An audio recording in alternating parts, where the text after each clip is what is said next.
Hello. Hello, everyone. Just give me a second. I just realized I didn't do something. That should be fine. Yeah. Yeah, welcome to our second session of our first campaign for Dawnward. Unfortunately, one of our members could not join us tonight because the Wi-Fi in New Zealand, the internet's not being so great. But thankfully we have Zeke over here, and of course we have Tulip as well. So, a summary of last session. Oh, me? Yeah, so this is how it's going to work. Every session, the summary of the last session is going to be handled by one of the players. Oh yeah. I did agree to that, and I forgot that I agreed to that, but okay. Yeah. I will be making notes this session. That's why I thought if I do the first one, that's fine, because I can remember what happened just in the first one, you know? Yeah. It's bound to get more complicated. Like, session 10, you could do that one. You want me to say it now? Sorry, could you just talk for a minute, Zeke? Yeah, testing, 1, 2, testing. Okay. Let me just turn that to 25. Just Discord is being Discord. I think if I turn you up to full, actually, and then turn this up. So I realized a hack, because normally with Discord you can't have the... If I'm like on Streamlabs, the video pauses. Yeah. But if I hover my mouse over the icon of Discord, it has the preview play, so it works on the stream, so it doesn't pause it. So stupid. But anyone in chat, just let us know if anyone sounds not loud enough, or the music isn't loud enough or anything, or if you can even hear the music. It's kind of quiet for me, so I want to turn it up. But yeah, welcome to our second session. Sorry we started a little bit late. Technical difficulties once again. And I was eating dinner. Yes.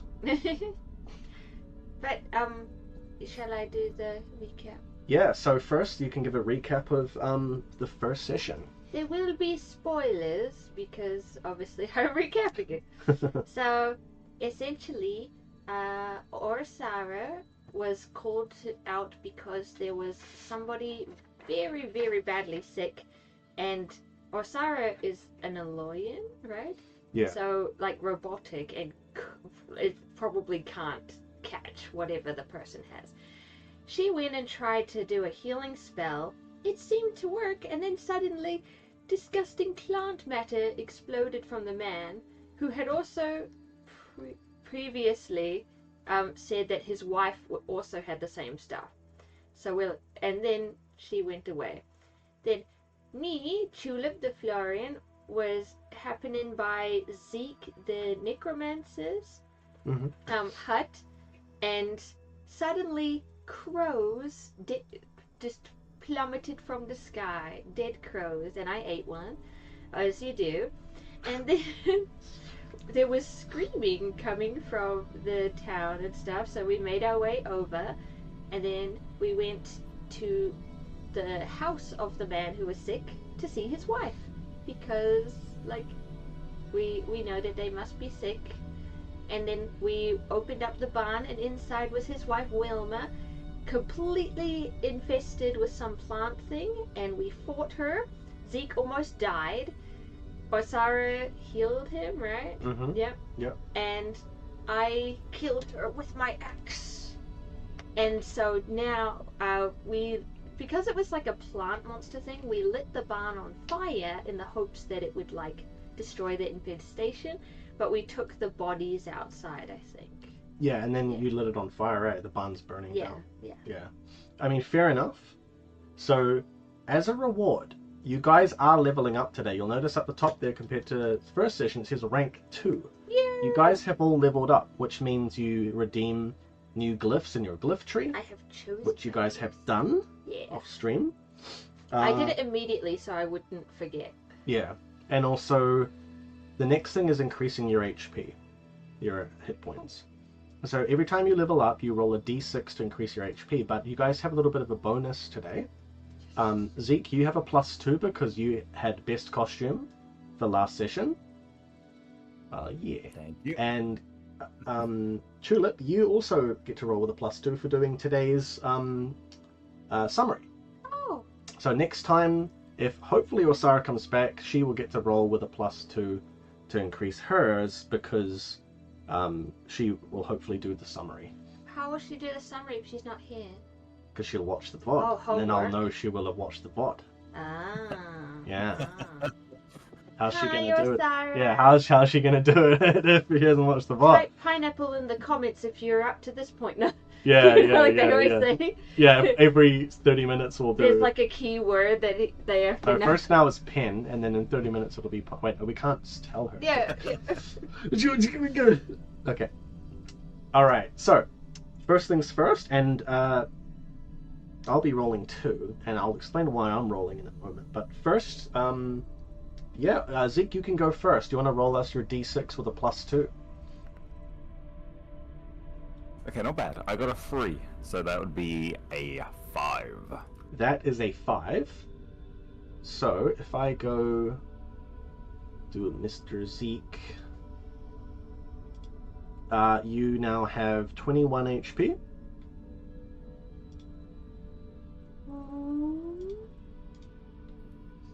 Now, your armor did get damaged, right? Mm-hmm. Yeah. So, unfortunately, you have only one... Your armor's almost broken. Your robe is very damaged, very cut up, so that's why you're at a 1. Yeah, so... 21 HP, that was kind of nice. That's kind of nice. Alright, so yeah. Tulip, your armor is not damaged. You may roll for your HP.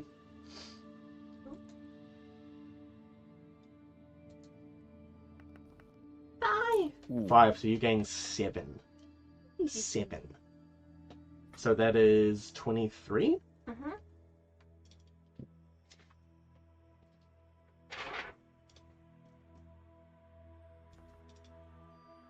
I don't know what this is though. What do you mean?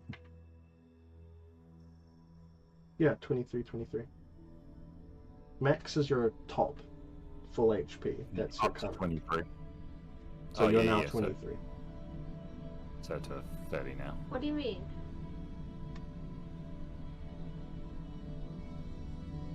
Oh, 20. Maybe I did it wrong. Oh, no, you're at 27. Oh. Sorry. I must have had your HP wrong in here the whole time. 27. Leufaya filled out the my sheet as well as doing all this, so I'm sometimes surprised by what I read. Yeah. Now, Osara's not here today. There she is right there. What? Oh. Osara is not here. Yeah, I know, Stop. but then you said she was there, and I was like, what? I will be joining, not just GMing, I'll be also playing one of my characters I rolled this week, actually. Yay! So let's swap over to... Ba-ba-da-bum. Oh, woo! Here is Athene. She is... You didn't dress like her. She is a Nereid merchant, so basically a mermaid merchant. She has 2 defense and 12 HP. She is going to roll a d6 without a +2 to increase her HP, because she's also leveled up. So let's roll that, see what I get. 3? 3 is pretty good, so she has 15 now. So congratulations, guys, you have leveled up. Did you choose enough glyphs there for her? Yes, she's all sus. She has some really nice ones too, which you guys might get to see. I also rolled a backup character. You did, yeah. Yeah. Yesterday? Yeah, and it's a godling absolver that looks like a tanuki, like the raccoon dog. He's so cute. In my mind, it's not drawn. So when Tulip gets one shot by all the enemies today, well, at least you'll know that you who the character will be. Yeah. All right, but anyway, let's jump in because it's about 20 minutes late starting almost. So no, it is over 20 minutes. So that's out of the way, guys. Leveled up. You're rank 2. We're gonna start. We're picking up straight from last time. So where Tulip finished her summary. you guys are all standing in a line, watching this barn burn down. Hopefully you have culled this infection. It's a bit hard to be sure, but as the sun is going down, we're entering our first night. So I'm going to explain very quickly about how night works, just a few mechanics. Off in the corner, the bottom right corner of the stream, you'll see two moons. So in Dawnward, there is a large moon called Syrian and a half-sized moon called Elia. They are the twin moons. And right now, you'll see the moons are at half moons. So when they are half moons, everyone has a -2, except for Zeke. Everyone has a -2 to their vision because of it being low vision. Okay? If you're in a lit up place, no problem. If you have a torch, no problem. Unless you're looking very far into the distance. But Zeke, right here, and here, he has the eyes of a Casadema. So what that means is he can see in the dark. In pitch black, he only has a -2. Half moons are not at pitch black. They're only like low vision. So instead of a -2, you have nothing, right? No impact on you. But Tulip, you will have a -2 to any vision-related stuff. Yeah. Yeah. That is all for now. So we're entering our first night. And as darkness descends on the town of Eldarin, we'll introduce Afine later, once, because Orsara is still with you guys. So just for now, just play as Orsara, and we'll go with the flow. So the three of you are standing in a line. You've dragged out the two bodies of the guards, right? As you are kind of looking around at them, making sure that they are in fact dead. They looked dead at the time. One of the guards is gonna and spit up blood. Ugh. And he's gonna look up at you guys. You need to take me to the chantry. Are And humans supposed to do that? Orsara is going to leap forward, and she is going to pick him up, and she's going to turn to the both of you. I will take him to the chantry. Sister Miria needs to see to him. His wounds are far too great. He's not infected, is he? I can't be sure just yet, but we'll find out. And she is going to turn and run off with this guard. The other guard is dead. He's pale as stone, but the other one, though severely injured by Wilma and her claws, he's living. He's still alive. So Osara's going to run off with him, holding him, and take him to the chantry, leaving you two there.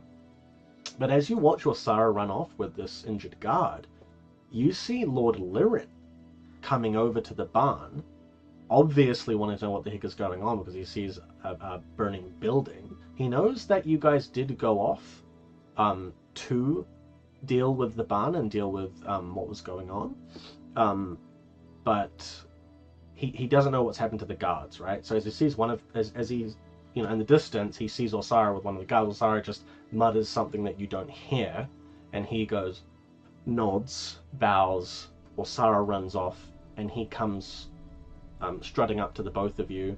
His little goatee is swishing in the evening breeze. And he is only with one guard at this time. And he walks up to the two of you with the dead guard. What on earth happened here? Speak! Why is the barn on fire? Oh, your guards were brave men. There was a monster inside, and they tried their best. They fought it with fire, but it looks like they defeated the monster, but unfortunately the barn has gone with it. What are you talking about? Huh? Who's this guy? Don't worry about the talking tree. Lord, you don't need to worry anymore. You can return back to your residence. Zeke, sir. Do you think that you have dealt with this situation? I didn't have time to talk to Sister Osara. She's dealing with Arthur, the guard who was injured. But We're low on guardsmen now, and I'll have to send for help from Avelinel. We'll need to send more guards, but nothing happens usually in Aldarin, you see. You'll know this. It's part of the reason why I assume you moved to such a place. We're not used to things happening like... I'm sorry, are you a plant? Yeah, my name's Tulip. Do crows usually fall from the sky here? Do crows what? Sorry,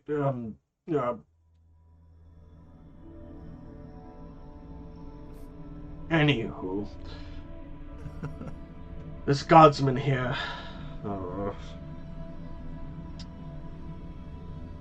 he was a good man. Benicent. What? Venison? No. His name was Benicent. We called him Ben for short. Oh. His poor mother. Why? Did she have some learning difficulty? That's why she named him Beneficent?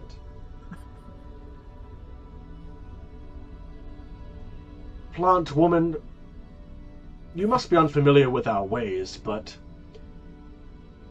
death is handled in a very serious manner. This man here was a hero. He fought...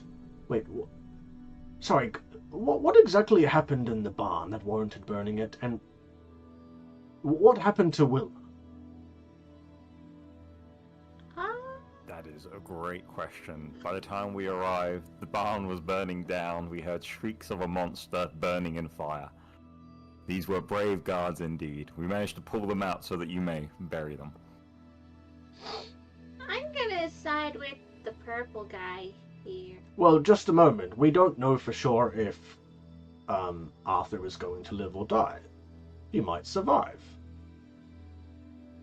To tell the story. Okay, because you guys are lying here, I want you guys to roll. So, who has the highest charisma out of the two of you? Where's that?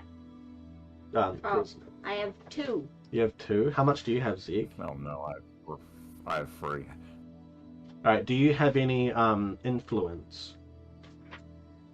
No. All right. We'll roll a.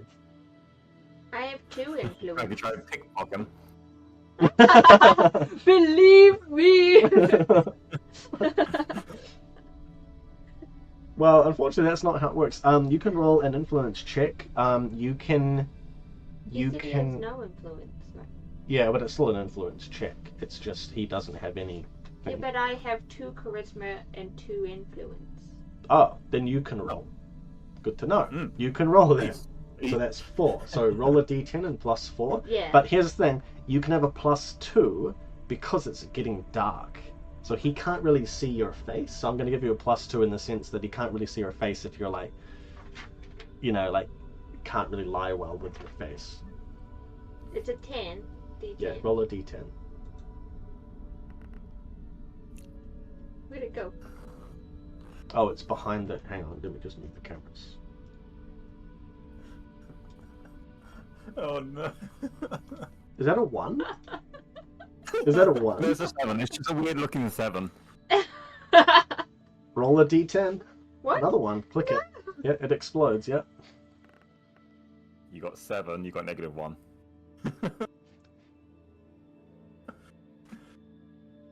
What? Yeah, so he doesn't believe you guys. The way that you're like, we just came in, the barn was already burning down, and like, and he's gonna look at both of you stone-faced. I have been in this game a long time, sirs. Sir? You're a woman? Oh. Sorry, Wow. I've been at this. No, you can stop my talking. accent. You can stop talking. You are a visitor to this town, and I am the lord of this town. Oh, you're a lord? Curtsies. Anywho, tell me the truth. What exactly happened here? Do not lie to me. I think think I chopped Wilma, but I think she was a monster. You did what now? She was a monster. Okay, you, plant woman, stop talking. I appreciate the courtesy, I appreciate your manners, but stop it. Zeke, please. I cannot speak to Osara right now, but I would like to speak to you. What exactly happened here? The truth. We may have been half telling the truth. Tulip is telling the truth. We may have arrived and burnt down the barn instead of the guards to defeat the monster that was in there. And who was this monster exactly? It may have been one of our faithful town fellows that unfortunately mutated.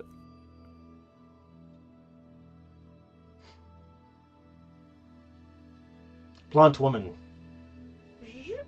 Was it... Howdy. Was it this woman Wilma?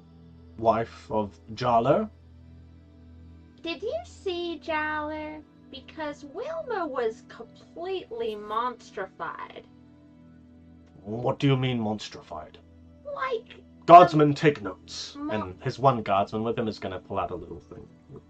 Like the monster was in the husk of Wilma. Not like a plant like me, but like a monster plant. I'm a cute Wait, plant, it was a right? monstrous plant? Yeah, not like me. I'm a cute plant. Now, hold on just a moment. Zeke, you deal with matters arcane, ethereal. What do you make of this? Do you think it is malevolent in nature? Nothing you've ever seen? I have a piece of it that I wish to go study so that I can give you more information, but for now, I can't speak of what it is. It definitely wasn't a nice one. And it's an infectious one as well. It had buried a recommend- hole in the ground under the barn. That's why we tried to light it on fire. We couldn't get in the hole in the ground, but the roots were going down. You might want to dig up the entire town. I don't know. Mr. Zeke, I believe you are somewhat acquainted with the local herbalist Salem. I am. Then you might know that he is somewhat well versed in matters alchemical, herbal, Yes. medicinal. I was going to visit him. Yes. Ah. Darn it. Unfortunately, though, Salem is out of town. He isn't back till tomorrow. He's actually just gone to Avela now, and I'll have to. Both of you, do you believe that this infection has been quelled? We're currently on curfew. No. I don't know if curfew would stop it from coming up the ground. Let people be free, and then I don't think it'll matter. They'll get What do you caught or mean- not caught either way. Oh, alright, what do you mean coming up from the ground exactly? Well, it went down into the ground, so it must come back out of the ground, right? What goes down must come up, or whatever the saying is. You meaning to say something came up from the ground in the barn? Well, there was a hole in the barn. Guardsman's gonna scroll faster. I told you, that's why we lit it on fire, because we couldn't get in. Guardsman. Yes, sir. You seen any more holes around recently? Of late? No, sir. No, I haven't. The few guardsmen that we do have been patrolling ever since curfew was enacted, but... And the guardsman's gonna look at you, Tulip. The Lord... Yes.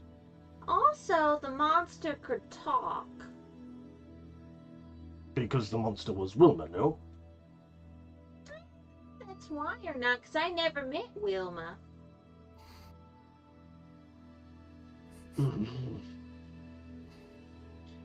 In any case, Zeke, can you vouch for this plant woman? I see her equipped with a weapon. She looks unscathed. Your robes are bloodied and scraped to shreds. She is the yet monster unharmed. blood. Yes. I can vouch for what she says to be true. I can't vouch for anything else. She's an interesting one. Why, thank you. My biggest concern right now is someone that just interacted with the monster has just been taken into the town. I would maybe go have someone watch them. Well, Borsara is watching her, is she not? Is she not capable of doing such things? Did Osara help the first guy? As I recall... Then the guardsman... Yes, Sister Osara attempted to heal Jaller, but unfortunately it wasn't enough. He succumbed to his wounds shortly after being brought outside. Wait, outside? Yes. What? Oh, just... Was it anything to do with outside in the sunlight? 'Cause plants like sun? Call it? Photosynthesis? That's actually not a bad theory. Thank you. What was your name again? Tulip. Tulip. No, like the flower. Oh, all right then. Tulip. Okay. Anyway, as I said before, we are low on guardsmen, and Zeke, I know I can vouch for you. I've seen some of what you've been capable of. I'm a good guard. And if Zeke vouches for you, then I would like to employ your services while we are currently low on guardsmen. Do we get food? You may get food from the tavern, because unfortunately I cannot continue curfew. As much as I want to, I cannot have a town on edge. I hope this farm didn't provide a lot of the food for the town. While it did, we do have supplies for the winter. Oh, good. Good to hear. Guardsman, my pouch. And guardsman, yes, Lord. And he hands over a pouch jangling with silver. And he's going to open it to enlist your services. Consider this a down payment, and more, if you continue to help and aid the town as you have.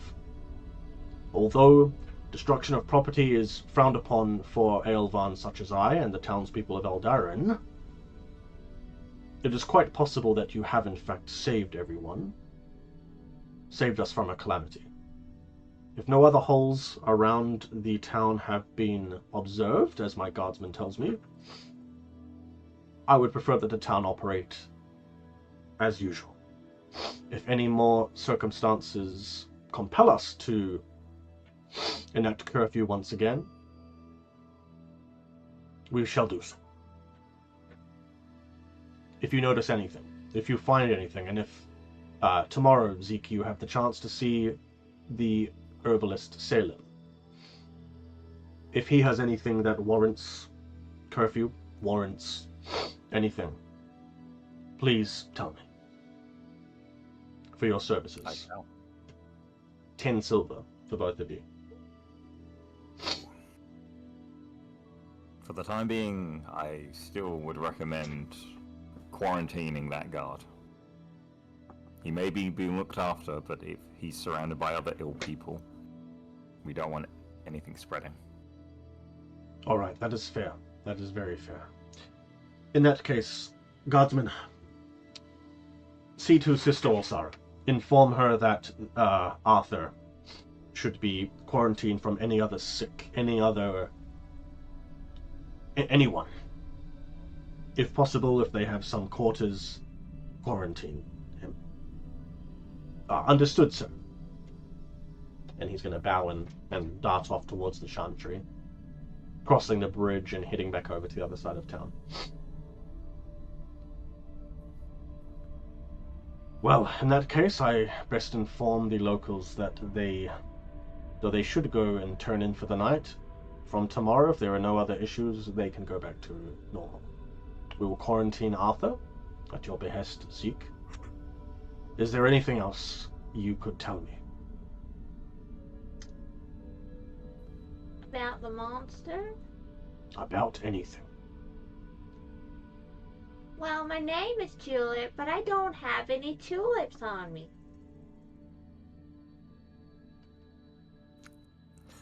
So, Zeke? My lord, that will be all. Good night. Night. Cool. Alright, I'm gonna start heading back up to my hut. Yeah, now as the two of you see Lord Liren turn, the barn is gonna, like, basically it's pretty much burnt up to a cinder at this point. Very quickly fell down. It had lanterns in there with oil. It had hay, so you got that aroma of like just burning burnt wood and stuff, and it just crumbles in on itself. Thankfully there's nothing else around the barn for like 50 meters or so. So there's like Jala's house where you like went in to inspect.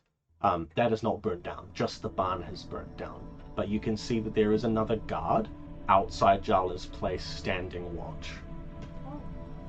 In the distance, about like 7, like you can see like up north, like that where it says Jala's farm, off to the left and down is where the barn is, then Jala's house is that front one. Yeah. So, is there anything else you guys like specifically want to do? Because I'm just in the essence of time, I think of speeding it up a little bit. The only thing I was going to do was when I go back to my my hut, I'm going to dig through my my old treasures, and I'm going to find an old mask from an old friend and prepare it for needing to wear it in a couple of days.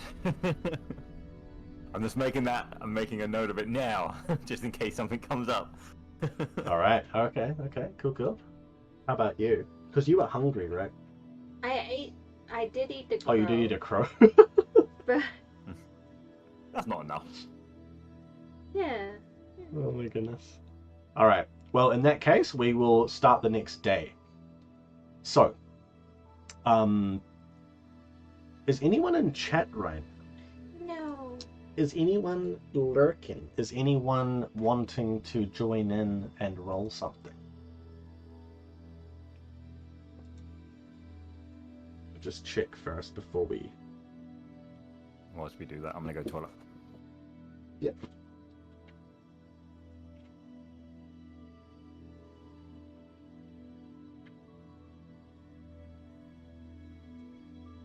So, we're skipping past, but do we have a rest or something? Yes.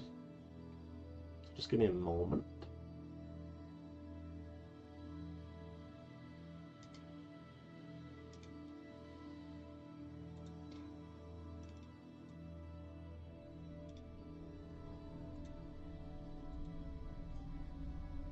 So yeah, maybe no one's in. Yeah, I got these messages. I don't know if you got messages. It was an accident to be sent to me. Oh, okay. Well, Sarah can't join. Yeah. Okay.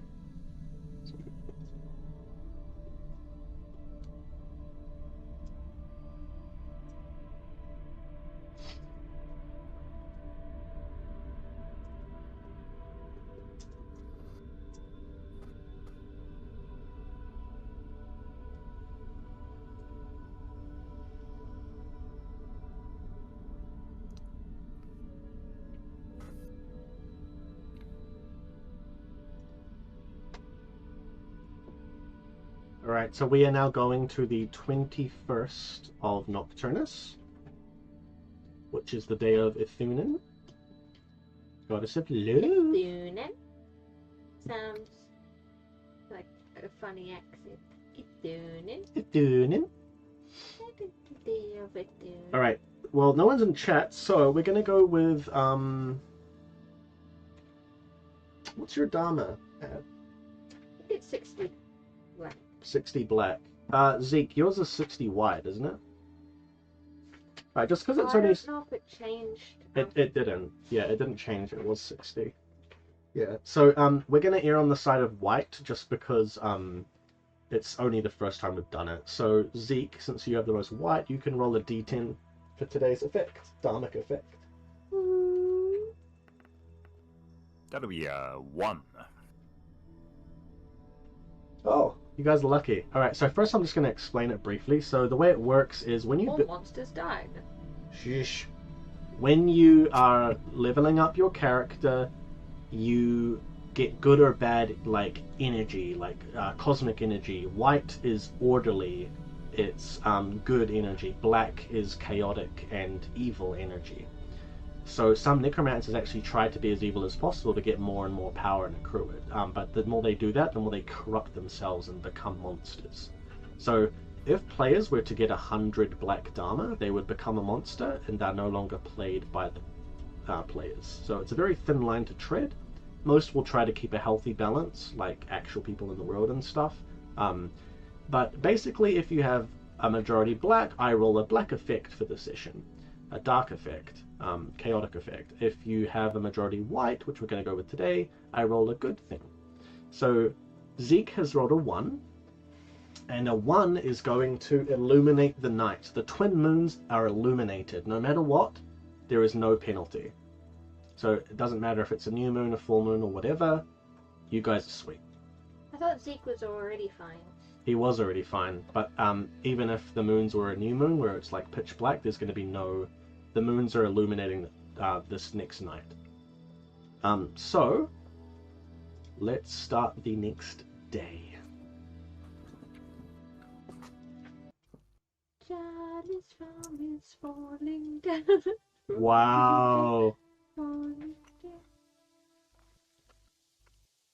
So, for the sake of time, Zeke, you go back to your place. And Tulip, we're going to say that you honestly just went up to, like, you weren't allowed to sleep in Zeke's house, but you very happily snuggled up in a shrub and laid down. It reminded you of living at home with your siblings, except these little shrubs were not moving. They're just still. But still, you both had a good rest and recovered HP. Your armor does not recover from sleep. So Zeke, your armor is very cut up and damaged. But other than that, Tulip, your weapon is not damaged, but it does have some weird, like, little red stuff over it, like dust, sort of. So you might need to give that a clean. Yeah. But as the two of you awake to the next day, early morning, about 7 a.m. or so, you can hear birds tweeting, nice bright blue sky, a few clouds, the colors of autumn, eternal autumn in the province of Darman, where you are strewn across the ground, the reds, the yellows, the browns. Can I have, like, woken up a bit early to fish in the river? You absolutely can. Do you want to try fish for something? Yeah, because she's hungry. Do you have fishing tackle? Yeah.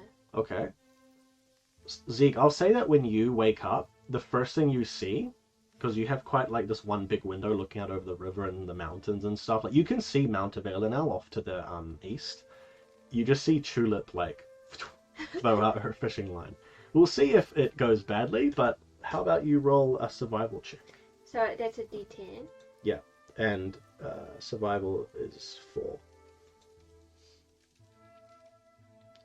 Hey. 7, 11. 11? Yep, that's all good. So you throw out, flops into the water, and it doesn't take more than 5 to 10 minutes for something to start nibbling. So you pull it out, and you see a small, modest-sized sunfish. So a little sunfish is about the size of a bar of chocolate. and it illuminates with a sort of gold hue. But the scales are more like an orangey red, kind of like a fiend's swimsuit top. Yeah. I can't see it though. Oh, there. No, they can. Yeah. Oh. Stream can. Yeah. Yeah, and you have a little sunfish. They're pretty common. I would say you would have fished and eaten these before. These are pretty staple.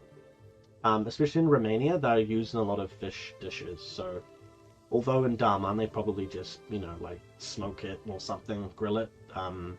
Yeah, it's a pretty enjoyable meal for you. But you have a cooking kit, don't you? Would you cook it? Do you think? Yeah. All right, well, we'll just say you spend the first few hours of the morning fishing, cooking your sunfish, and eating it. And Zeke, this is your view outside your window as you're going about inside the cottage.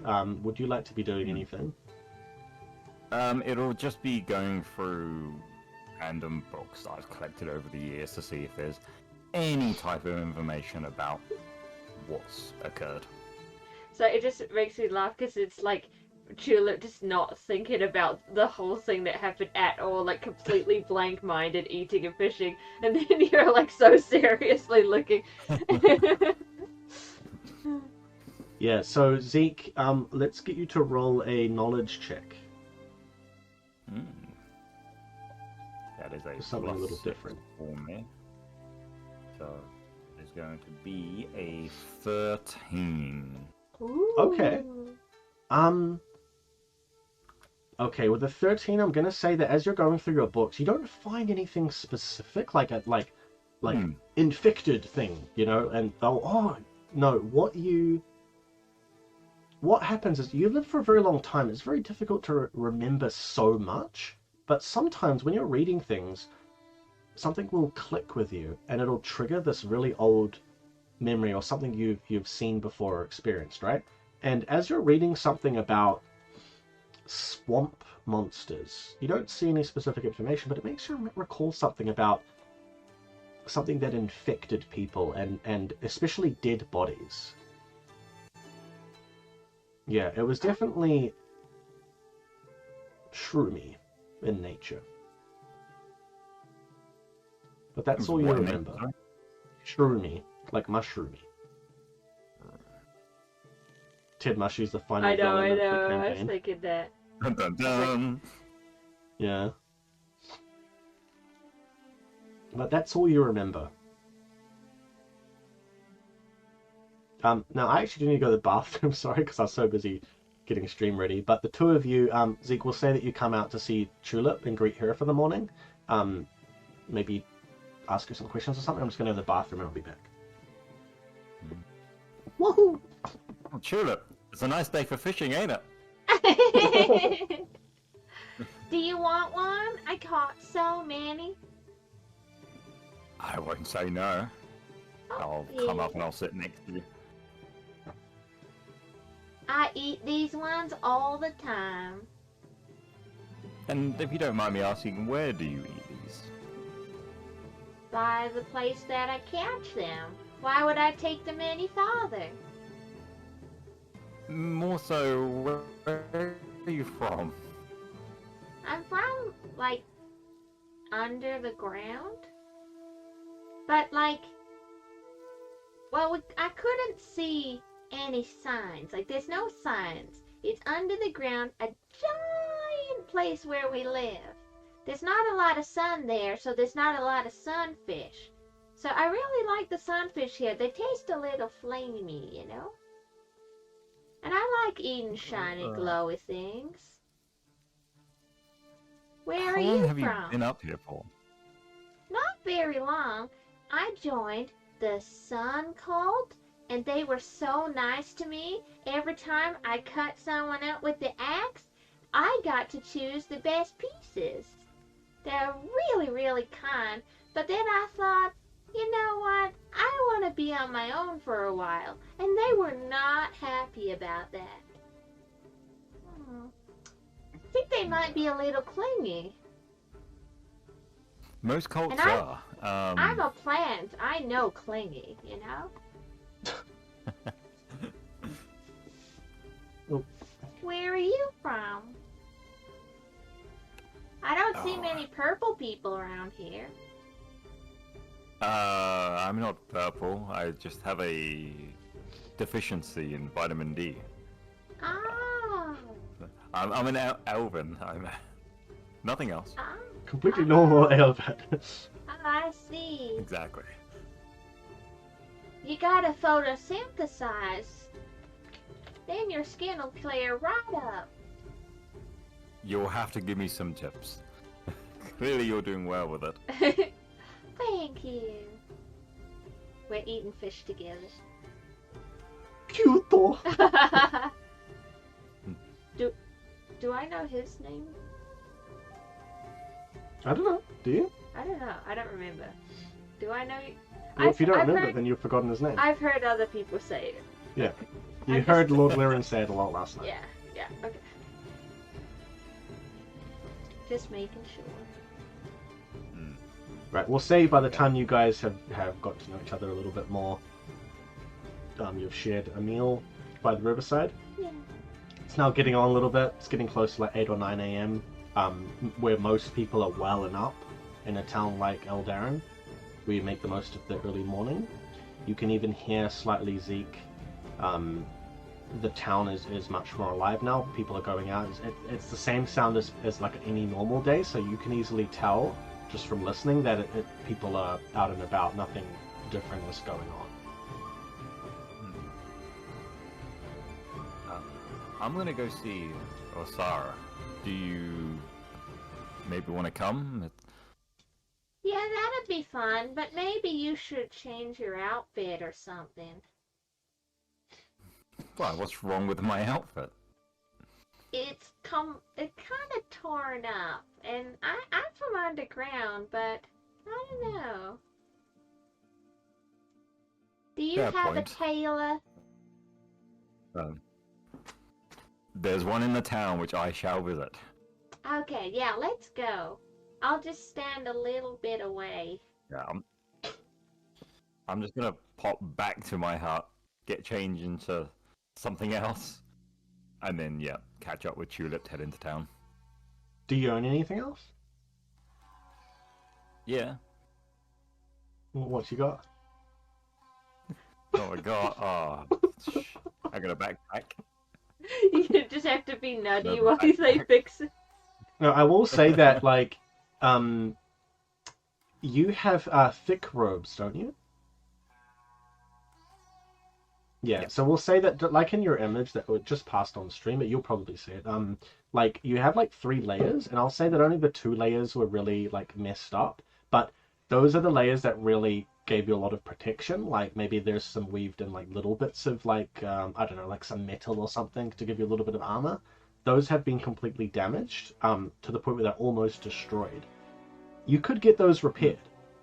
But we could say for now that you just fold them up and put them away, and you're down to just your like main gown, more like a wizard's single robe. Yeah. Yeah. Exactly that. Sweet. Yeah. So Lord Liren did tell you guys that Salem would be coming back from Avelinel today. Oh yeah. That's one thing you guys have on your plate. Another thing is you want to visit Osara, Zeke. Tulip, is there anything specific that you're wanting to do other than what you've been hired for? No? I don't think so.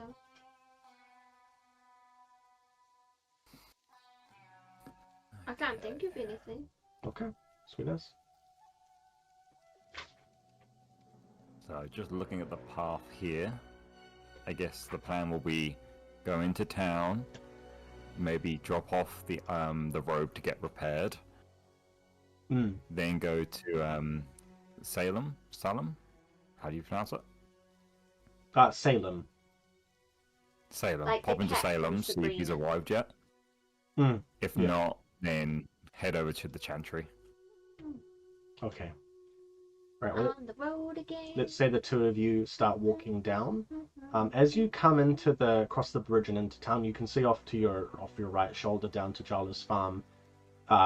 There is another guard out there now, different to the guard of before, but someone is still keeping guard. the barn behind Jala's farmhouse is just nothing. Black, pile of black. But should we have burned down the house too? There was goo in the house. There was? Oh, you didn't go in the house? Yeah. Yeah, it was in the house for sure. I don't know if I saw the plants, but I hate using the word plants. Should we go have a look first? Oh, do you think we should? Did you get a look at the plant from last night? Yeah. Did you get a look at the plant sample that you took? I'm hoping to give that to Salem. Get him to take a look at it. He knows a bit more about that than I do. Okay. We can go to the house if you want. But there was just a lot of goo. Yeah. Let's go at least notify the guard, just so that he's aware. Okay. Okay, we're just gonna head over to the Jala's farmhouse. You said there's a guard outside there? Yeah.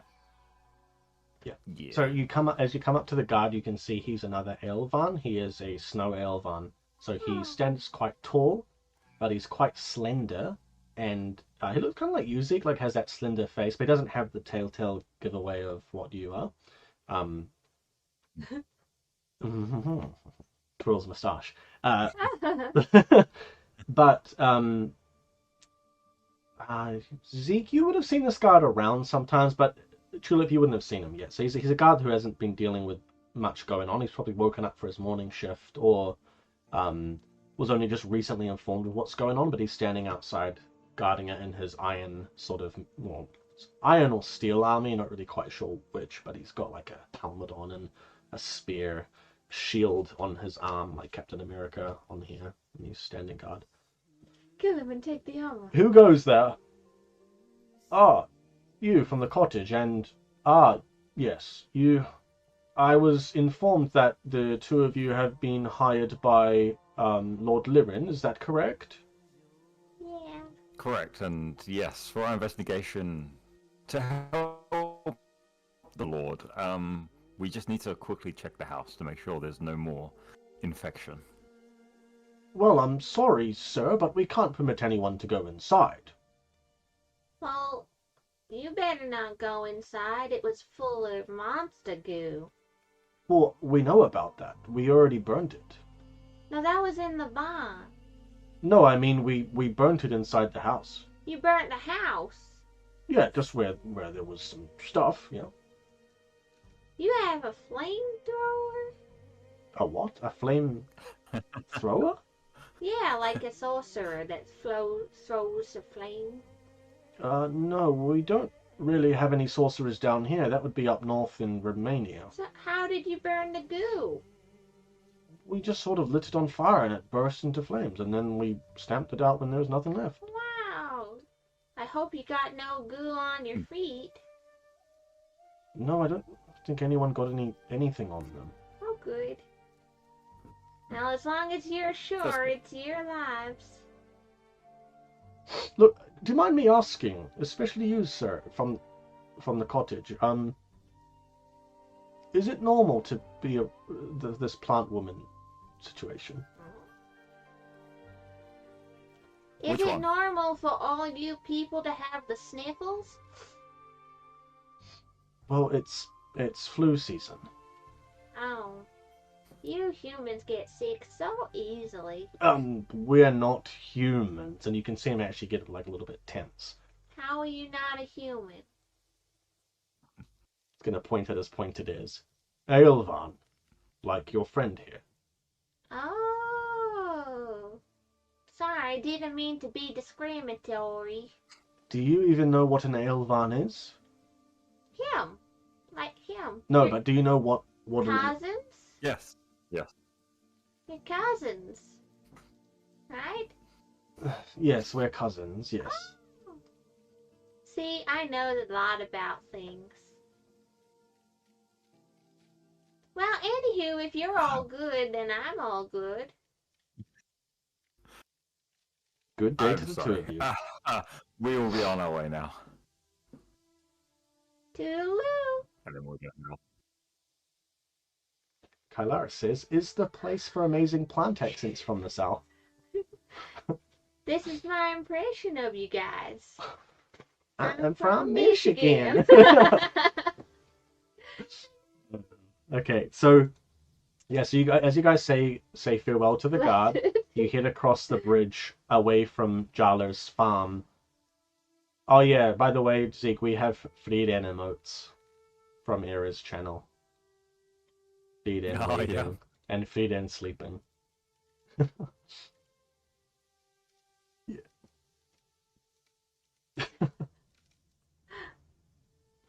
That's what Julep looks like when she's sleeping, hugging her plants. Hugging my ex. Yeah, hugging your ex. Yeah.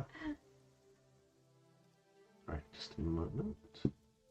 Can I ask you a question? Oh my goodness. No, you may not. With stuff like that. Anyway, so you guys cross the bridge, head through the gatehouse, under the gatehouse entrance, and into the town itself. Now you can see, just to give it a bit of a description, because yesterday everything was so, last time it was so hectic, right? We barely got to see the town, so just to describe it for everyone. The town itself is the color of autumn as well. So of course the province of Darman is a lot of reds and perpetual autumn, reds, yellows, and browns strewn across the ground, leaves, trees, everything. The town as well, the roof tiles, the buildings themselves have these square roof tiles, very in our world, like very Eastern, very Japanese inspired. The buildings sort of curve down like this, in a shape like a like a draped tablecloth or bed sheet, you know what I mean, that you're holding at the edges. These roof tiles. The buildings themselves are usually in a square shape, but with like a little cylindrical part added on, maybe like an observatory or a storehouse for grain or something. But that's the sort of style in this predominantly Aelvan half-elf kingdom province. So as you guys are heading into town, Zeke, because you head into town most days, everything looks pretty normal to you. As you walk in, you can see there are people outside the general store trading. Over off in the distance at Bjorn's Tavern, you can actually see in the far distance Berna is out there sweeping the... Oh, it's a name. Yeah, Berna is the Bjorn Tavern Keeper's daughter that Zeke helped last time, okay. yesterday. I thought it was like a job. Yeah, so she's sweeping out front of the tavern. You can see people are going in and out of the tavern. The doors are wide open, the big double doors. Salem's Apothecary, though, as you guys get closer, doesn't look very active. Doors closed. You don't see any lights inside, like any lanterns lit or candles burning. Looks kind of quiet. Wow, this place is so quiet. Normally not this quiet. Yeah, normally his door's wide open. His door's open. Now, normally his door would be wide open. He likes to hang herbs up at the entrance to sort of waft out the smell to get people to come in. But yeah, at the moment it is closed. So do. No answer. Is there a window? A very, very small window, like nothing bigger than this sheet with my campaign notes on it. Okay. I want to peer into it. Yeah, roll me a cognizance check.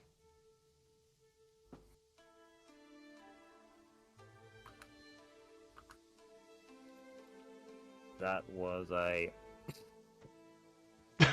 Oh. So we're getting them out now They before also- combat, okay? Yeah, getting them all out before combat, yeah. Do I have to roll again? Yeah, you roll, explode that dice, good sir.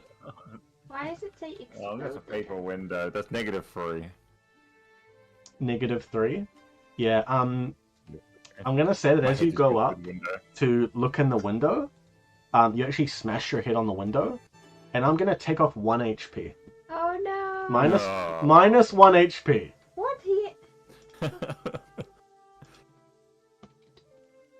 And you break the little crystal on your head. Yeah, yeah. Oh no. Oh. My crystal. See, that's a window. You look through. You can't push through. Yeah. Yes, Oh, yes, I Polaris realize that says, now. I'm listening and lurking while I play some Star Wars Fortnite with M. That's That awesome. sounds fun. Yeah, I hope you guys are having a nice Saturday. Nice chill Saturday morning. Enjoy the lurk. Yeah, so yeah, Zeke, you go to like, it happens a lot. Like, this happened to me the other day in real life. Like, you go to look at the window, it's a little too well clean, and you smash your nose on it, and yeah, minus 1 HP. But you don't see anything other than the haze of knocking your nose against the window. Okay. Looks Alright, like he's we'll not come back home. to it. Where do you get your clothing fixed? That would be at the general goods. I Just will around the say, corner. no, I will say, Zeke, that you would know that Megandir actually can handle tailored goods as well. So I'll just give you a little bit of a background because why not? You would have met Megandir. Oh, it's a man. You have a suspicion that Megandir might also be a Casadina. Ooh. You have a suspicion that he might also be, yeah, not actually an Aelvan, cursed Aelvish like you. Only with the gem. Only with the gem, but he doesn't have one. But he because Casadima, the telltale giveaway is the gem, people usually hide it either with a bandana, a hat, or magic.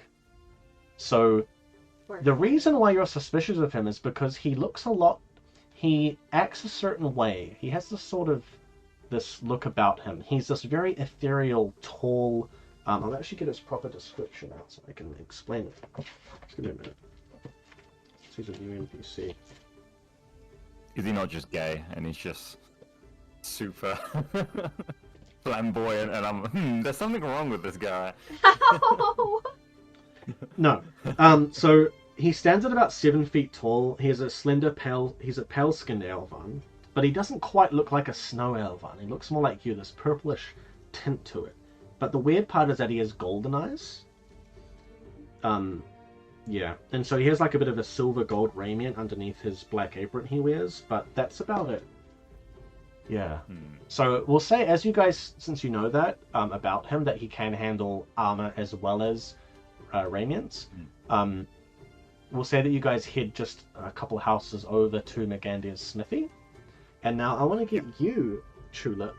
This might be your first time ever seeing a smithy, so I want you to roll a cognizance check. That's an intelligence skill. Oh no.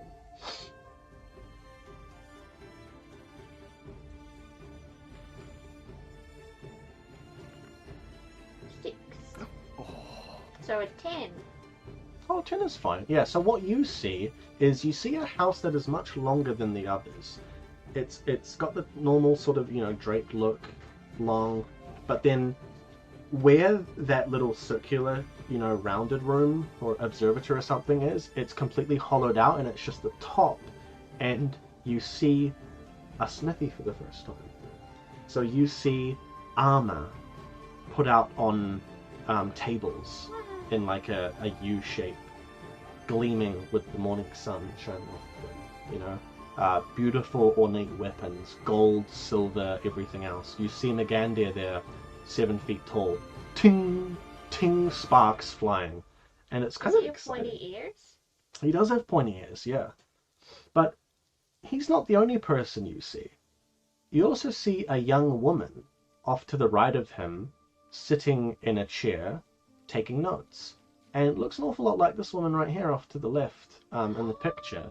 She has pointy ears too? She does have pointy ears, but she's very clearly not an Aelvan. On her arms and on her bare legs, she has these sort of cross crosshatch, crosshatch lines, like scales almost.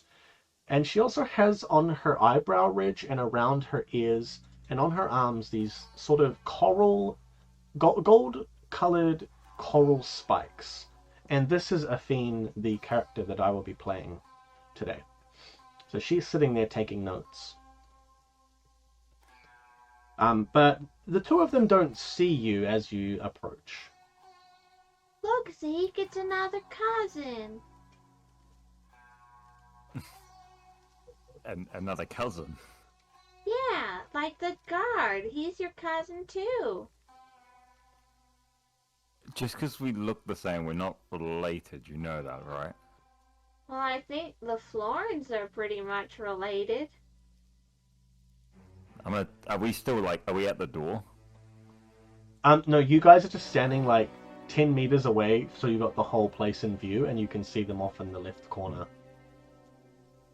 Okay, I want to turn and point to the grass on the ground. Is that your cousin?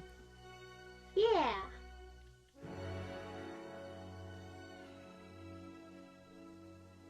What? Hmm? Yeah. Yeah. I'm going to point over to a flower in the corner. Is that your cousin? Yeah. We're all cousins. Wait, they are your cousins? Yeah. Oh. Okay, I'm not cousins with everyone in town, okay?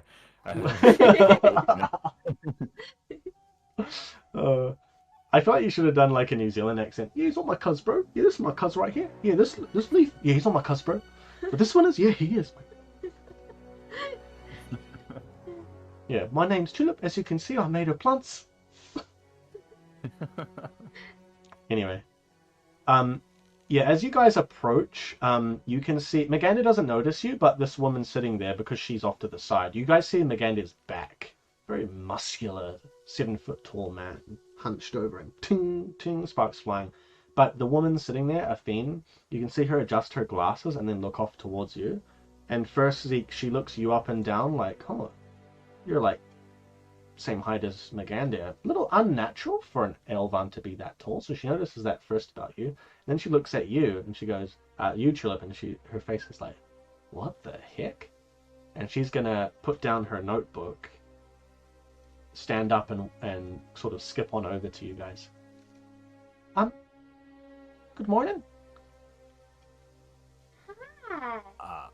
Good morning, Meg? Megs, who's this? Magander's busy right now. The name's Athene. Nice to meet you. I'm Tulip. Athene. Yeah, name's And Athene. where did you come from? He likes asking this to everybody. Well, I'm actually from the ocean, but I've never been to the ocean. she's gonna point like 50 meters south. Well, the ocean's just down there, love. Oh. If you want later, I could take you for a swim. Why, I've never been swimming.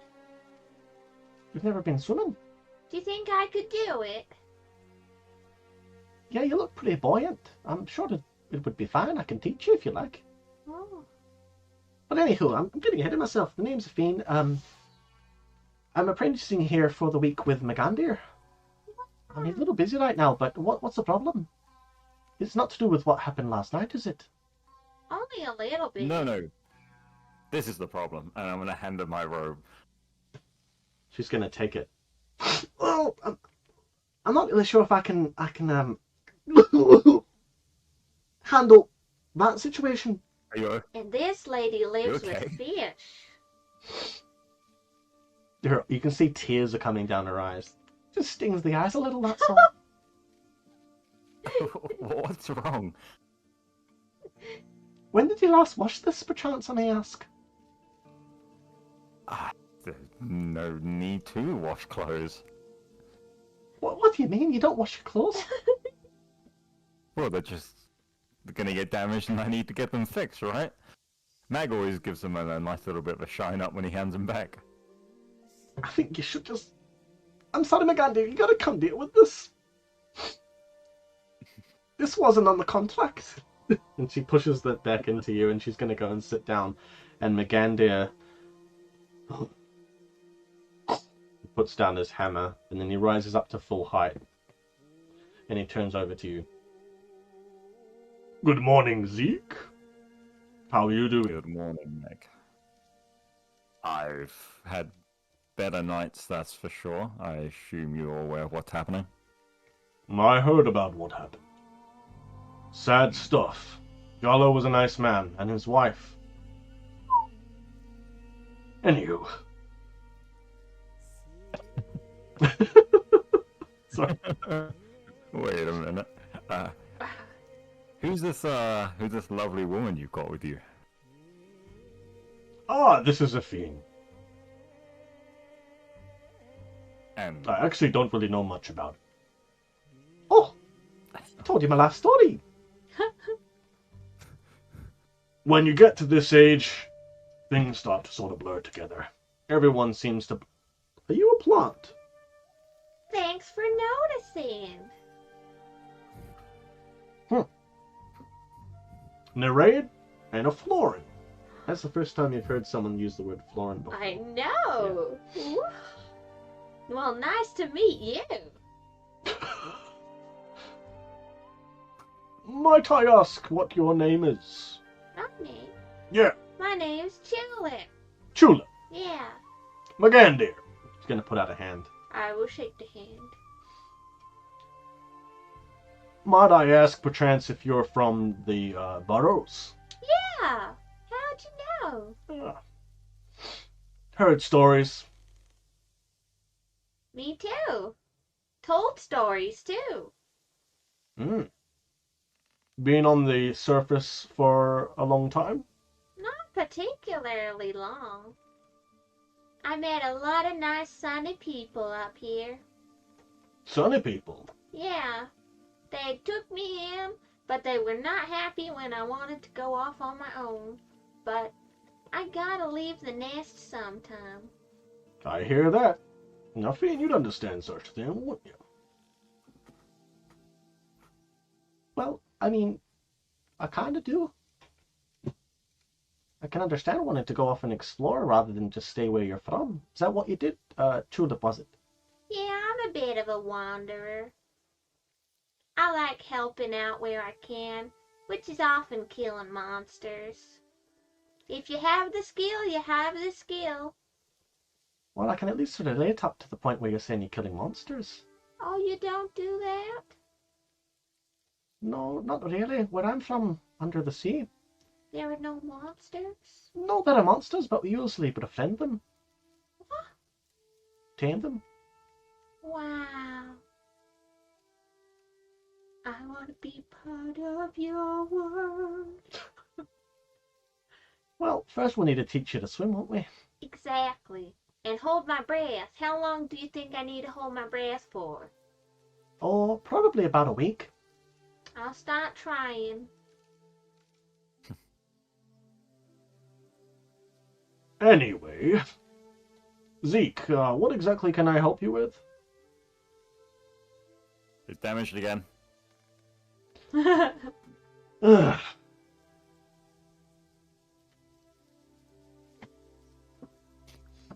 How much this time? Don't worry about it. After what happened last night, I think everyone deserves a little bit of a... You know. You got cut up pretty well. Oh, Sarah heal you again? She did. She did. She takes good care of us, that's for sure. That she does. I heard that she was tending to old Arthur, the guardsman. Have you any news this morning of him? No, actually, Athene, didn't you head to the chantry to pray this morning? No, I didn't go there to pray. I just went to want to take a peek at the robot lady. All right. Well, anyway, these outsiders are rather strange, aren't they? You must have gotten home early this morning. You talking to me? Yeah. I heard you were off in the valley now. Me? Yeah. To Valenel? No, I can't say I went to Valenel recently. You must be confusing me with somebody else. But the Lord said so. The Lord? You mean the Dawn Father tell you something? Get a vision? Is that what he's called? I don't know all these cultural things. Affine's gonna put her hand up. I think she means that she might be talking about Salem. Ooh, sorry, I'm mixing everybody up. Don't worry, I understand. They all look the same, don't they? It's the ears. They're so young. Hey. How did you know? Look, I do have pointed ears, but my ears are not so long. They're a little bit... Your ones, they curve out a little bit and look a bit funny. I don't really have ears. Oh, you don't, do you? You kind of just got a bit of a... growth. Yeah. Oh. Though I was thinking with all these autumn leaves, I kind of stick out. I want to get it dyed orange or something. Do you think I would suit that? McCann is. Well, actually, I do have some dyes if you're looking... I don't know if it would be safe to dye you, though. Yeah, probably not. Anywho, Zeke, let me take a look over with these, and... if you are looking for Salem, I did hear that he was back, but I believe he where did he go again? A Valinel. Yes, I know he went to Avela now, but, Oh. Actually, I can't remember where he went. But anyway, Zeke, I'll have a little look over of this, and I'm sure I can work something out. If I can't fix it up, I'll give you at least a replacement. I know that you're conducting work for Lord Lirin, so you'll need something better than your little nightgown there.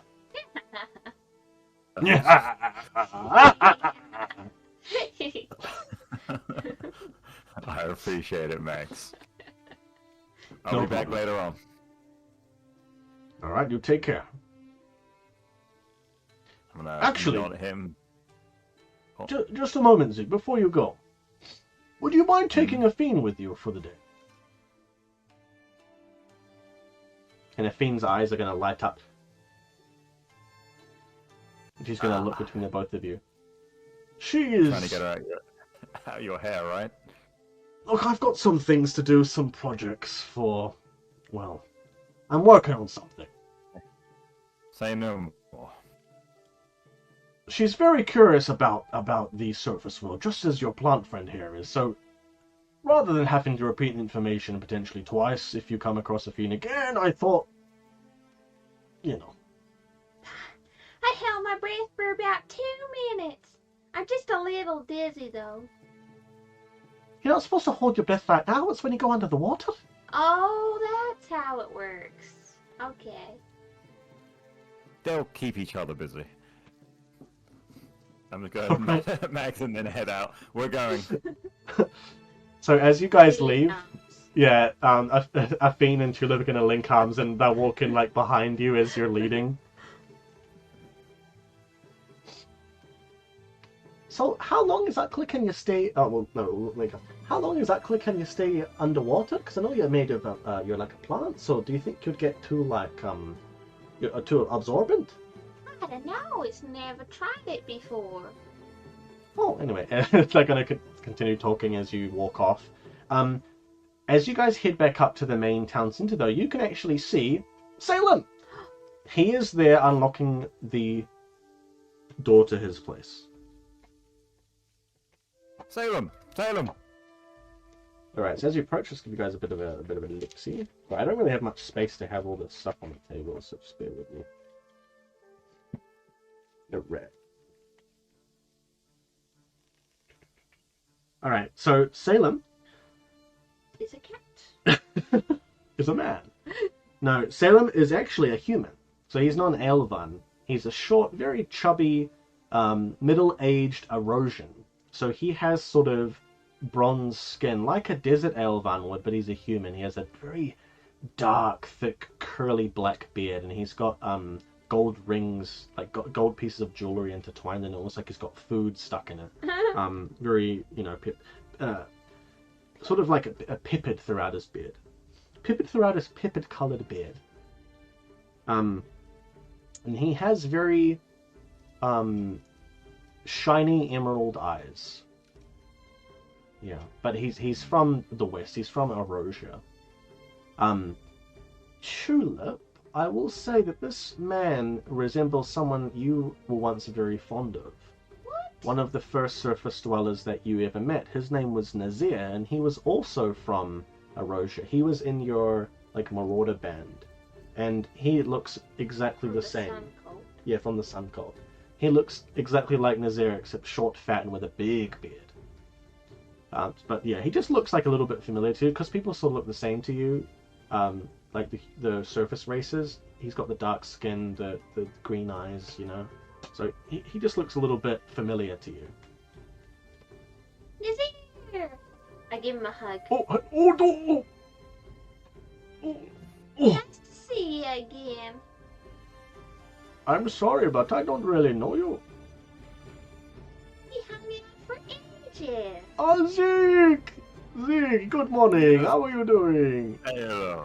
I am well, and I'm gonna as I go up to give him a little bit of a hug, I'm just gonna put 5 coins, 5 silvers in his hand, and just whisper into his ear, "I'm sorry about the window." Good morning, good morning. I was wondering why there was a little bit of blood on there, but it's all right. Don't worry about it. How are your travels? They were good. They were good. Ah, good to see you, Afine. Good to see you. What do you know about me? I'm sorry, I've never met you before. What is your name? Tulip. Ah. And he's gonna grab your hand like this. Oh, I like him. You get a little tickle from his beard hairs kissing your plant hand. Your plant digits. Oh, goodness. Please, 3 of you, come on in. Beckons you inside, and it's a very small, very, tight living space. It's smaller than your cottage, Zeke. But he does have a side room where he stores all of his ingredients, so his living space is very compacted, but then he has a long extra space where, the living room's been turned into sort of, place for storing medicines, herbs, growing stuff. He's actually growing some mushrooms, as you can see. But nothing red. Just, normal looking stuff. But yeah, as you head on in, he beckons you all to take a seat at this very small table. He has 2 stools for you guys to sit on. But a third is actually just a little empty crate of vials. Please sit down, sit down. I sit on a stool. Just a moment. Drink something. Crushes something. So what can I do for you, Zeke? You want the usual? No, not today, not today. I'm gonna reach into my pocket, and then just on the table in front, I'm just gonna lay out the tentacle, the parts of the tentacle shit that was left over from fighting the monster. You ever seen anything like this before? He's gonna pull out a little monocle that has a little monocle and then a little monocle on it. Like a telemonocle. Oh, where'd you get that? Alvine, sorry, not Alvine. Athene calls out and sort of startles him. This is what absolvers use in the observatory of Narathasea. We use it to inspect ether dust and other dusts. Well, I'd like to get one of those. It's very useful, it seems. It's fine, you cannot have it. And he's gonna have a little look. Oh, yes. I'm sorry, where exactly did you get this from? A monster. Is this to do with what happened last night before I got back? I heard only whispers. It was from last night. Right. You got this at Wilma's barn? Jaller's barn, sorry. From Wilma herself. Wilma herself, what do you mean? A monster took over her body. She became a monster, do you mean? Yeah. Oh, I see. It may have used a dead body, like it killed her first. Hopefully, you'd hope so. Zeke, what do you make of this? You know of the connection with Brakadama and the swamp?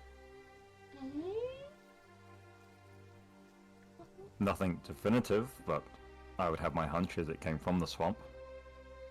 Were there any ill omens of late?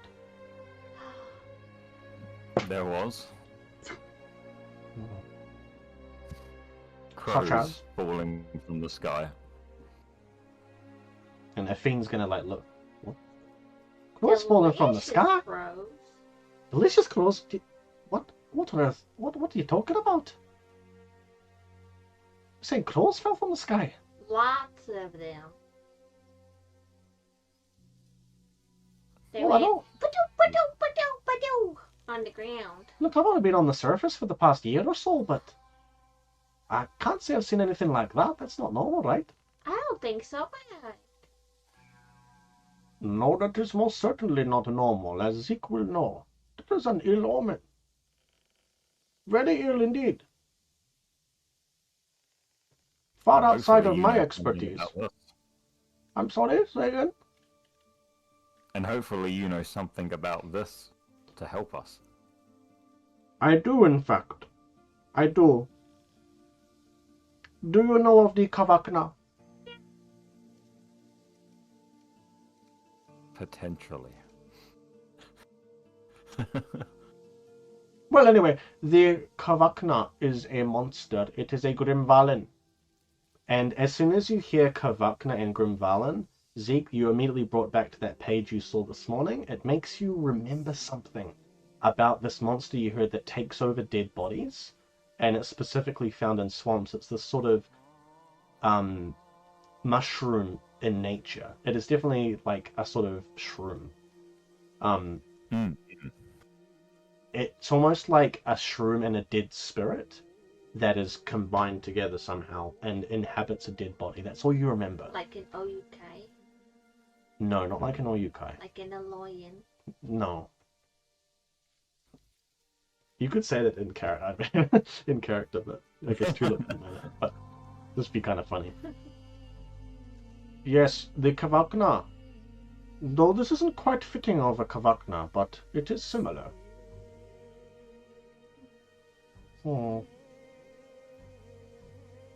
Just a moment. I might have something for you. And I have a question. What's a Grimvalin? What's a Grimbugna? What's the monocle? What? Well, I can tell you what a monocle is. A monocle is what he was just wearing. Oh. A beard. No, the thing he was using for his eye. Kind of like what I've got on. But my ones don't really magnify. Mine just will do it one time. Oh, My eyes aren't so good from living growing up underwater. really? The seawater hurts them. No, we're just sort of short. It's called short-sighted. It means when you can't really see so far. Naturally, we're a bit short-sighted. Oh no. Don't worry, with these I can see quite far. Wow. Are they magic? No, I don't think so. Oh. But yeah, I'm sorry, I don't really know about it. The other stuff you asked. Maybe, Zeke, was it? Do you know about what she was asking? What's a Grimvalin? I do. From what I've read in books. You're like sweating. The Grimvalins are perfectly not. I'll be able to tell you more in a moment. It's like Sherlock when he's Loads. going into his mind palace. Yeah. Yeah. The mind palace is the core rule book.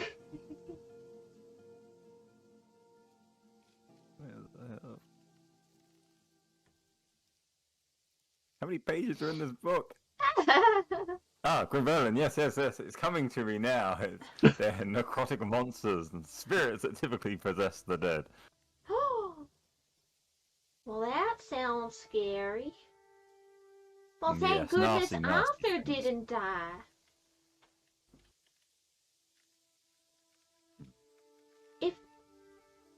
If Arthur dies, can it come after him, or because he's far away, he's okay now? I don't know. Oh. Well, just a moment, if I may. Wasn't Jarler still alive before he blew up? Yeah. He wasn't dead. It can't be a grim violin.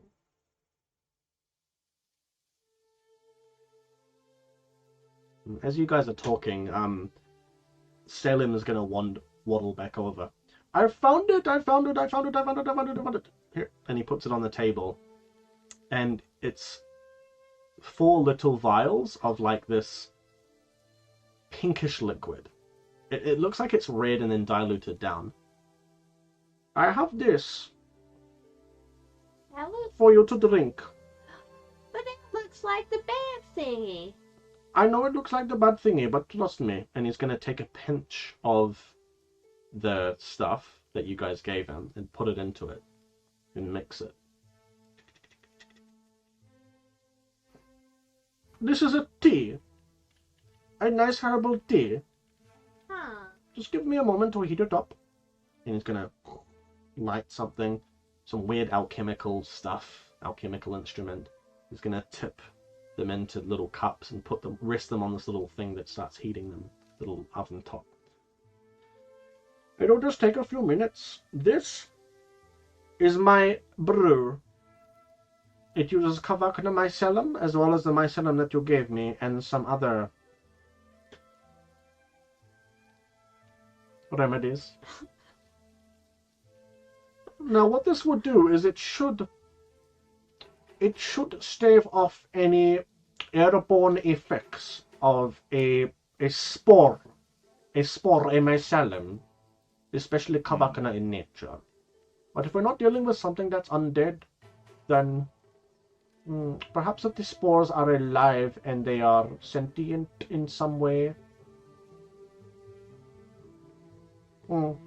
Uncertain. Best to try than not try, I think. Can Florence be affected? Frolins, like yourself from the subsurface? Yeah. Uncertain. I might have some of my old tomes. They might have something from my time at the observatory, but I can't be sure right now. You'd have to give me some time. Are you like a doctor or something? I am an apothecary, an herbalist. Is that a no? And Effine's gonna lean in. It means that he studied at a really big place where you learn stuff. It's called a school, and it's from the West, and they learn how to combine things like powders and herbs and plants and stuff to make things that you can drink and heal and do cool things. Yeah. Oh, though I did hear plants. Am I safe? Oh, he means like not real plants. I mean, not alive plants. No, not ones who can talk. Oh, okay then. I'll just keep talking.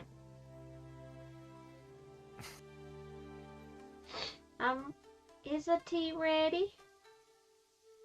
No, it'll just take a few more minutes. Oh. So anyway, Zeke, how have you been recently? You've been doing much. Haven't seen you in a few weeks. Nothing really at all important. What about yourself? What took you out of town? Well, a woman. The lady? Yes. Look. And his face is gonna go really bright red. I don't want to talk about it right now, but,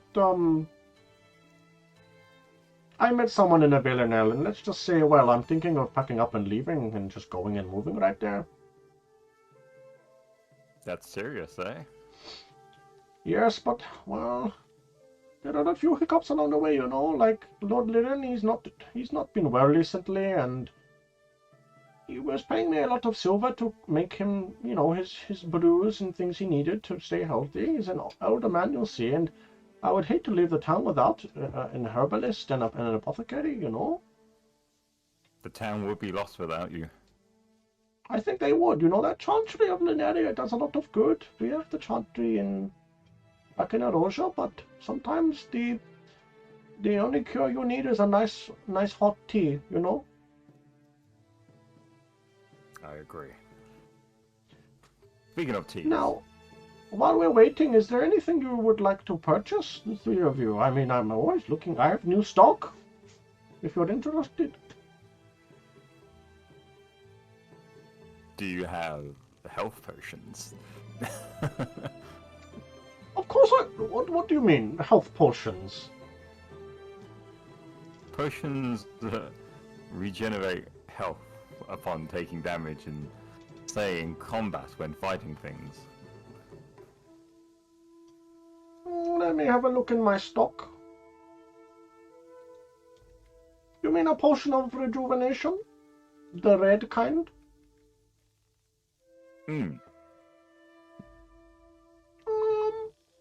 Yeah, I think I have a few, like a couple. Just give me a moment.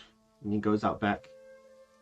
And he puts 2 trays of stuff on the table, and this is his available stock. So, yeah, you can see there's a potion of rejuvenation there. Actually, there are 2. How much for these 2?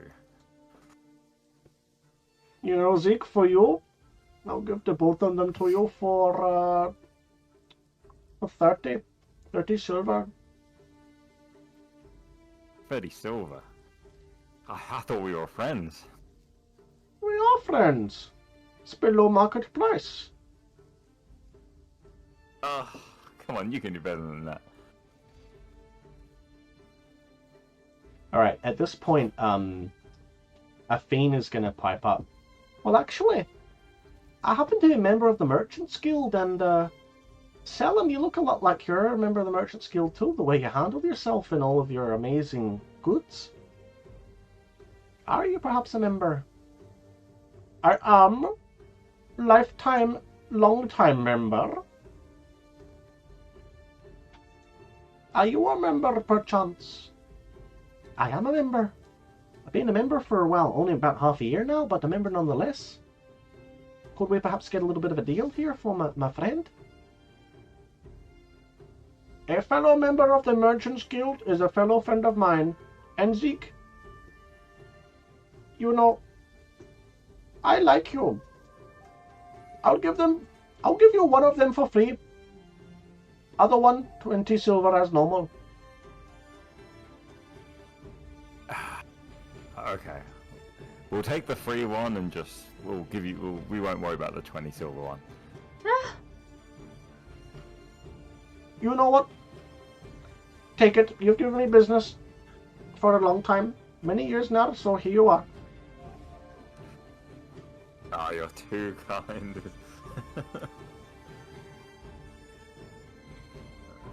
Is there anything else you're after? Perhaps you with the axe?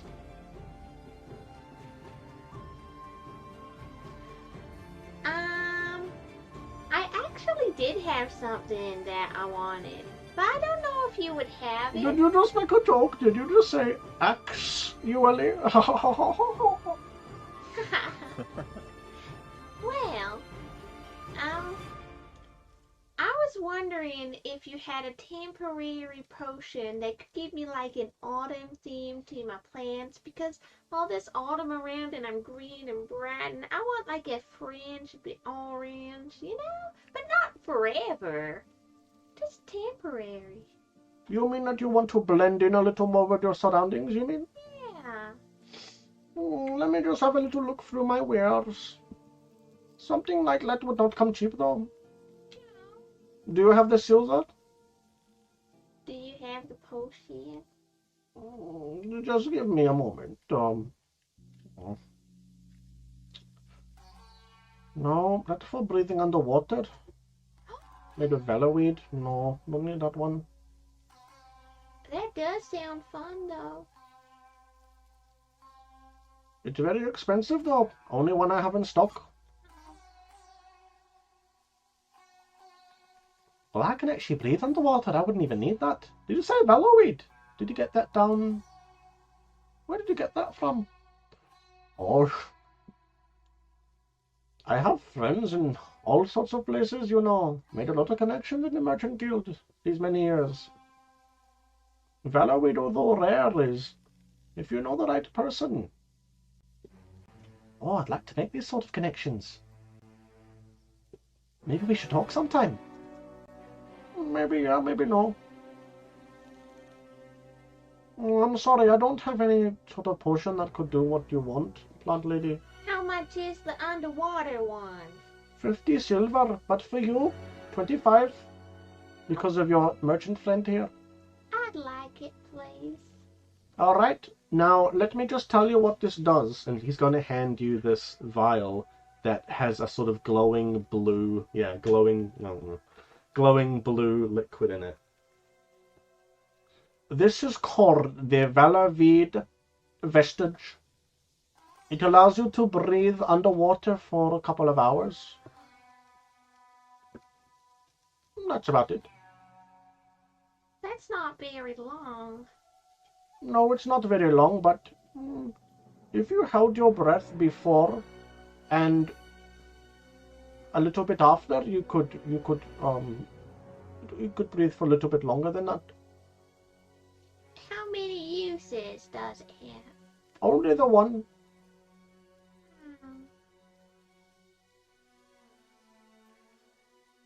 Stares off into the distance, imagining. You know, you don't actually have to buy it. Athene's gonna whisper. I could just teach you how to breathe underwater for an hour. Can you really? Oh, you have gills, right? No. Oh, you don't? Oh, then I probably can't. Yeah. Is there anything else you need? Oh, the tea! Oh, the tea! I forgot about the tea! And he's gonna run off and grab the tea and give it to you. And it's this steam rising off of it. The steam is curling sort of unnaturally. But, I mean, it's tea. So do we drink this now, or do we keep this until we need it, like an antidote? No, you should take it right now, just in case you inhaled any spores last night. I'm not gonna pretend that I don't take things from strangers. It actually tastes really good. It's almost sweet, like a strawberry. This is and delicious. It has a little bit of its syrupy, like honey texture to it. It's a 10. And Athene's gonna sip it too. Oh, I'm not quite so not used to having hot things. Underwater, everything's so cold. That sounds awful. Thank goodness you've left.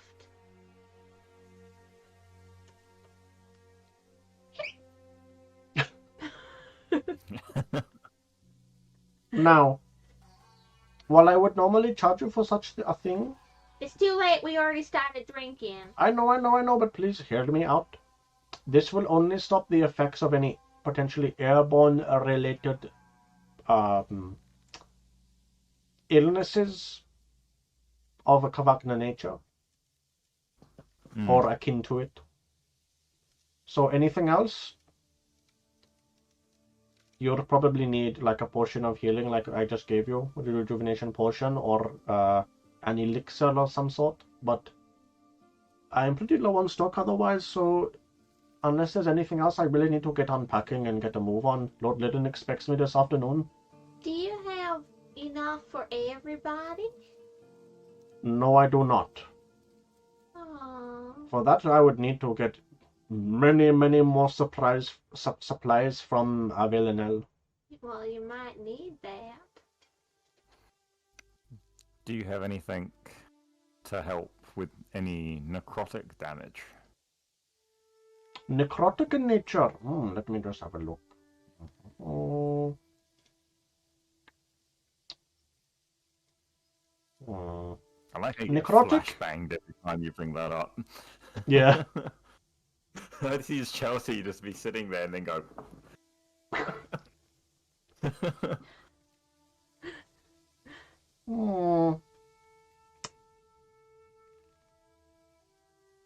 No, not necrotic in nature, I'm sorry, but you see that the tricky thing about necrotic things is that you really need magic usually. It's arcane in nature. Poisons, no problem, but yeah, necrotic stuff, no. Yeah, just as I thought. That'll be all. Alright, well, it's good to see you again, Zeke, but yet I really should get a move on and start unpacking. We won't keep your time any longer. Come on, ladies, let's go. Oh, we're done already? Well, just... Oh, it's so hot! Oh! Actually, she's going to take 1 HP damage from sculling. Thanks a lot, Steve. Hey, you're next. We're all going to take -1 health. Yeah.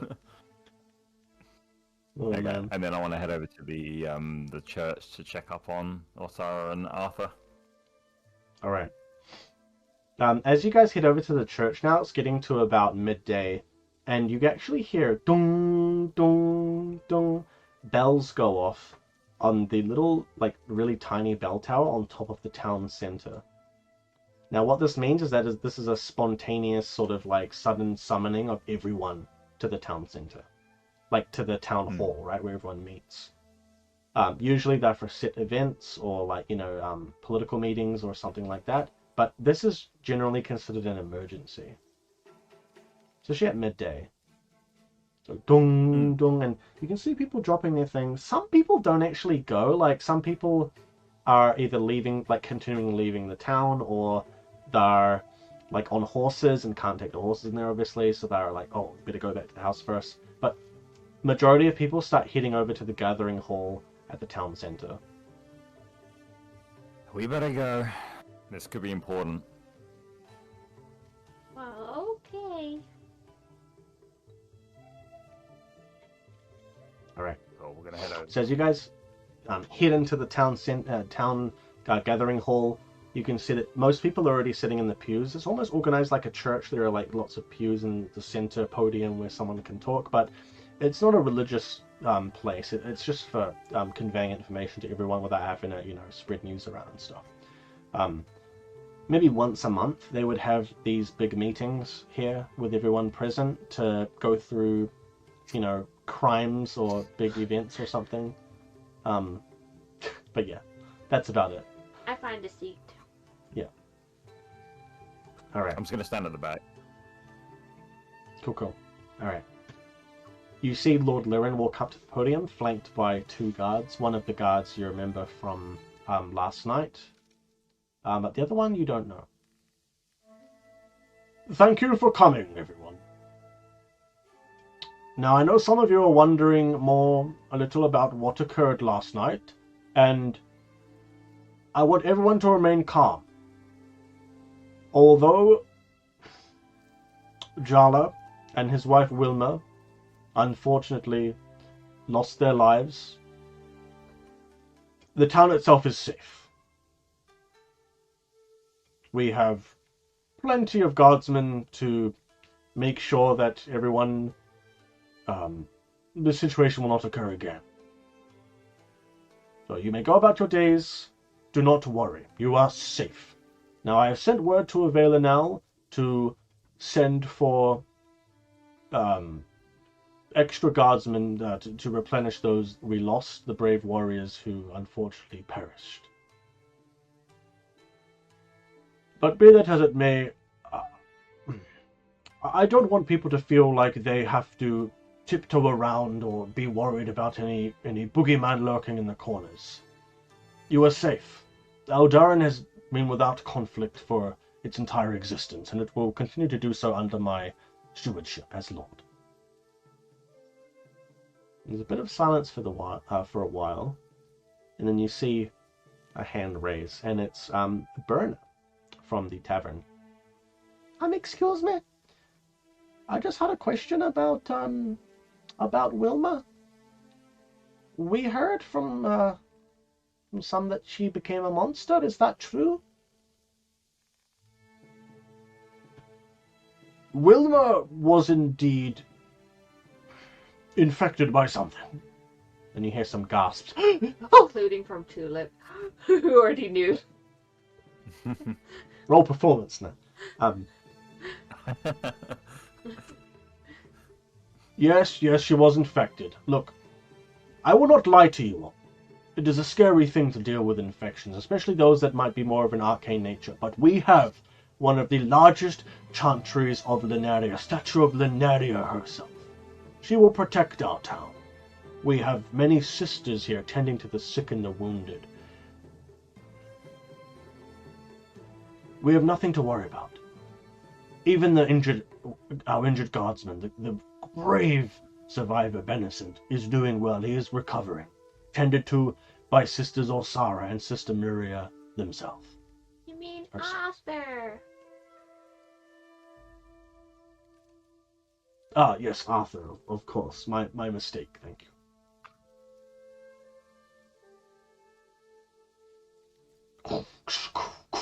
You hear a commotion outside.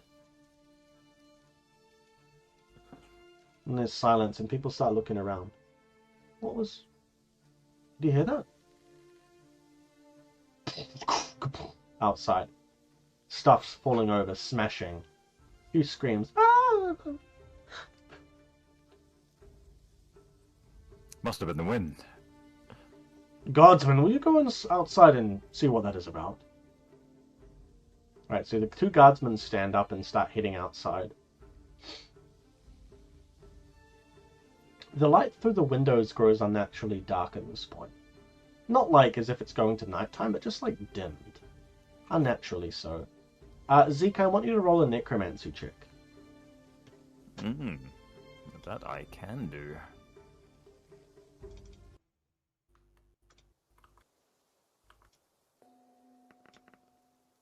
That is a 16. A 16? Yeah, you immediately feel the presence of something sinister. Like a singular presence. Not inside the room, but like everywhere. And I'm going to say that you haven't felt something like this since you were the plane that you came from before Dawnward. Allegedly. Yep. Allegedly. But yeah, you haven't felt something like that in a long time. A singular presence. Not like something like a god level, but something eldritch, something from beyond. But it gives you a feeling of like when you look down that hole in the barn, deep down into nothingness. It's that same sort of feeling, nothingness, but a malevolent nothingness. And then all of a sudden it focuses into 4 separate, like, spikes of presence from outside. And as the two guardsmen open the door and see what's going on, you see 4 misshapen figures start attacking the guards, jumping on them and digging into them with their claws.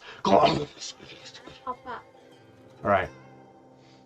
The townspeople immediately start panicking. Everyone starts jumping to their feet. No, get out. But they aren't going out the doors, right? Because that's where these 4 sort of creatures are, whatever they are. They start hitting and piling at the back, and Lord Lurin, calm down, everyone! Calm down! Are there windows?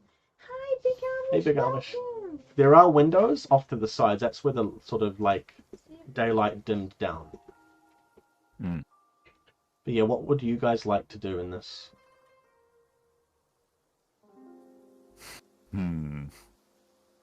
I know what I want to do, but I shouldn't do it. Can I start opening windows to help people climb out? They do not open. Oh. Can I open it with the axe? You can, yep. So you just want to do that? Yeah. Yep. So you run up, start smashing the windows, and people start leaping over, some cutting themselves on the glass and that, and they start jumping out one by one, running away from the entrance, heading off like over to the chantry sort of a deal, around the back. I suppose if you have healers, you're not going to be as careful. I could just be healed.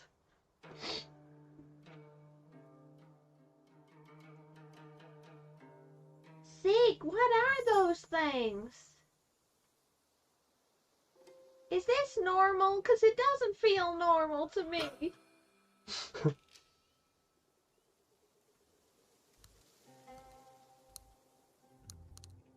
Yeah, Zeke, what do you want to do? You're the leader. Oh. That is a very good question. If I'm feeling something from that sort of time period, I don't want to be known.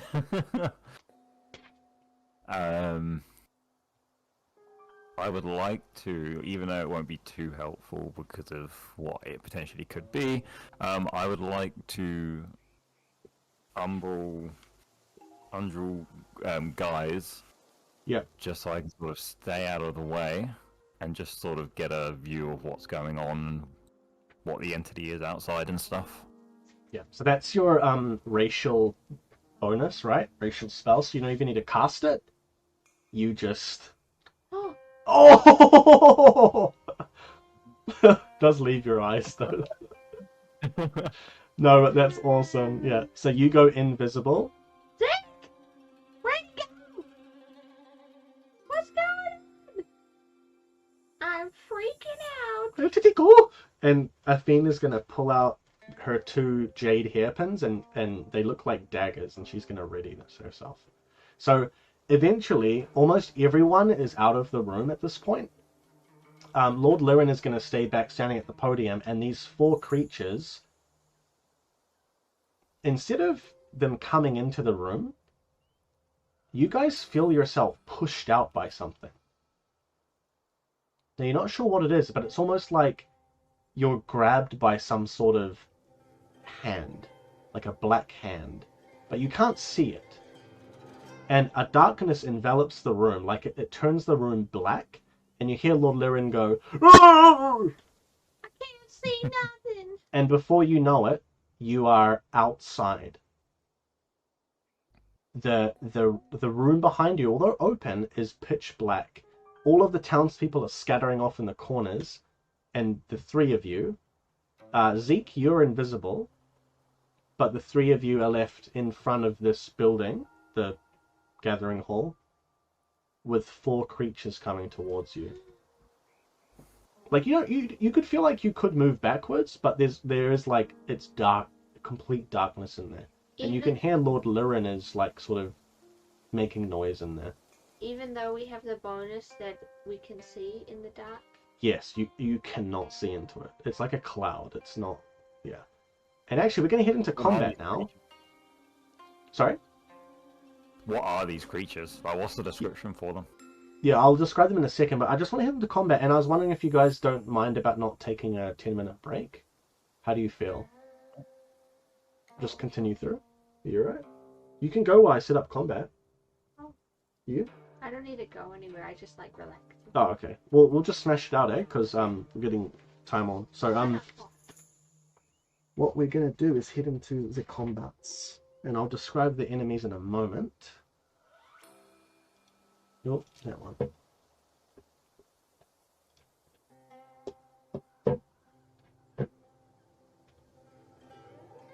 Where are we? Sorry, just a moment. Alright, so Pretty. Tulip, you move up. Yeah. Next guy is going to go to attack you. Yeah.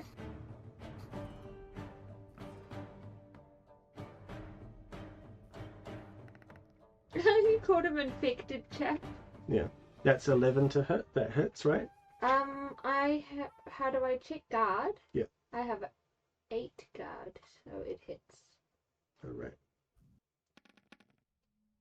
That is 10, 14. That doesn't hit, right?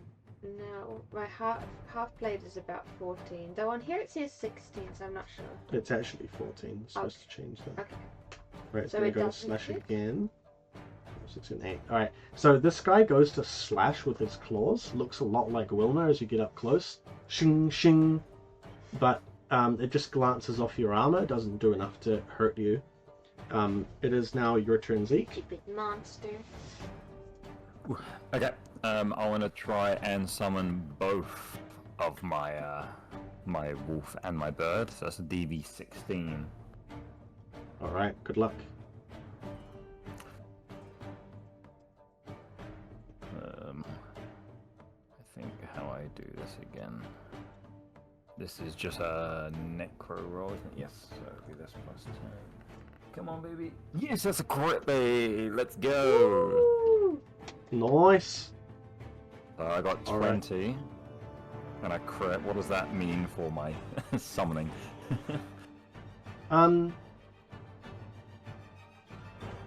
They can don't both have have damage. +2 to their first attack. They can have what, sorry? +2 to their first attacks. Oh, yeah, let's go. Cool, so... Yeah, bird boy and wolf boy is on the field. Ah, yeah. So this guy is going to use his complete action to... Like, I don't have the combat zone thing anymore, But we can imagine it. but he's going to move up to... Whoa, what's that bird? He's going to move up to a fiend. But he can't do anything now. And it's now a fiend's turn. What was she gonna do? Goodness gracious. Can't really do much. She's gonna... Voice will be on the street. She is going to go to attack this guy in front of her.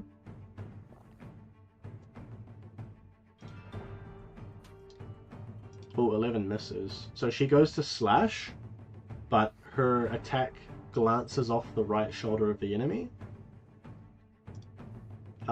She's going to end her turn there. It's now the next guy. The next guy... Now better at least. It's not gobbly anymore. Okay, good. Next guy is going to... Oh, next two guys are going to use their actions to get up close. One of them is going to go for your doggo. The other one is going to go for your bird. Do they not have to use that action to come into the zone? They would have Yeah, to. sorry, like they're walking up. They're not gonna attack. Wait, because he crossed that, I can't hit him now? 'Cause he You can't crossed hit the him zone. now. Okay. Yeah. All right. It is now Aaron, back to the top. Tulip. Tulip. These are I'm not my pushing. guys, my pet's turn. Oh right, sorry. No, they're at the bottom. Yeah.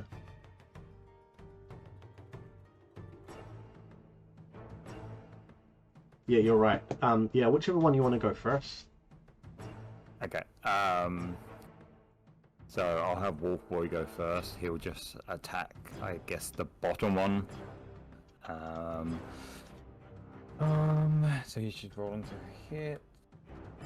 So he has. So he does. Oof. Is a -2. Surely that just cancels because I got the crit, right? Yeah, no, you're fine. I don't You're fine. hit. Yeah, cool, that's Wolf's turn, and the bird is going to attack the guy to the left that's over by me. He's rolling. There we go. Oh, he critical! crits. So, do I add in another 2? Yeah, so you can roll 3 attacks. I'll let you roll 3 attacks. Ooh, awesome. Cool, so the first attack does 8, 10 with the +2. 10. Alright, first attack does miss. No, this is damage. Oh, right, he's got defense there. Oh, I don't know if he's gonna even hit that 5. That's not gonna do anything then. And that is a 5. Tulip, you're gonna have to take all 4 of these guys on. Good luck. Yeah, unfortunately, all of those attacks, they do knock off like red, shroomy stuff, but there's a lot of layers to it. Do you want to switch earpieces? Yeah.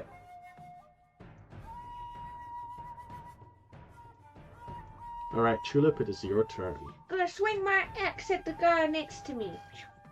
Alright, roll to attack.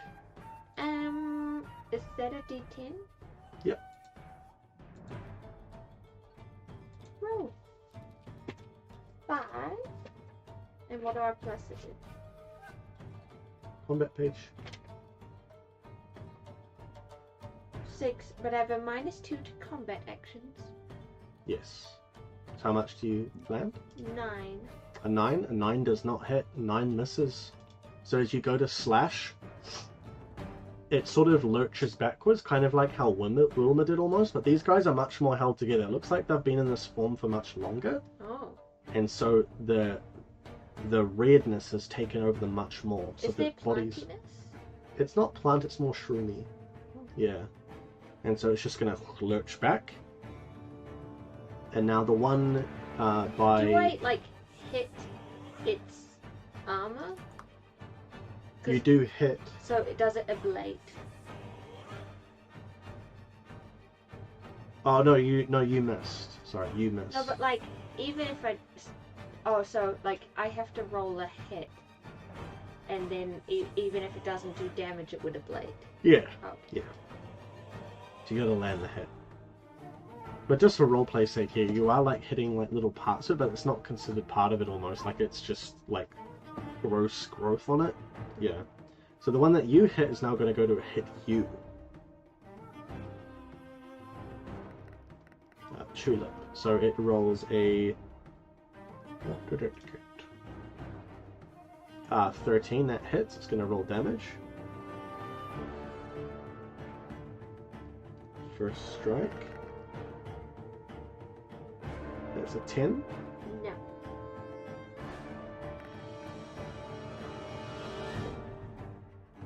$11? No. Alright, so it slashes at you. Misses Mine's both a attacks. 14. Alright, Zeke, it's your turn. You're still... Oh, sorry, you're no longer invisible now, by the way. These After you things cast your slip. spell, you are now unvisible. Mm-hmm. I'm gonna go over to the one that my bird is attacking, and I am going to try give it a good old smack with my staff. Alright. Is an 11 to hit. 11 misses, unfortunately. Jesus Christ. So as you walk up, go to hit it. You guys are like whacking stuff off it, but it's like layers and layers of this like just like growth on it, like coral. It looks like mushroom shaped coral.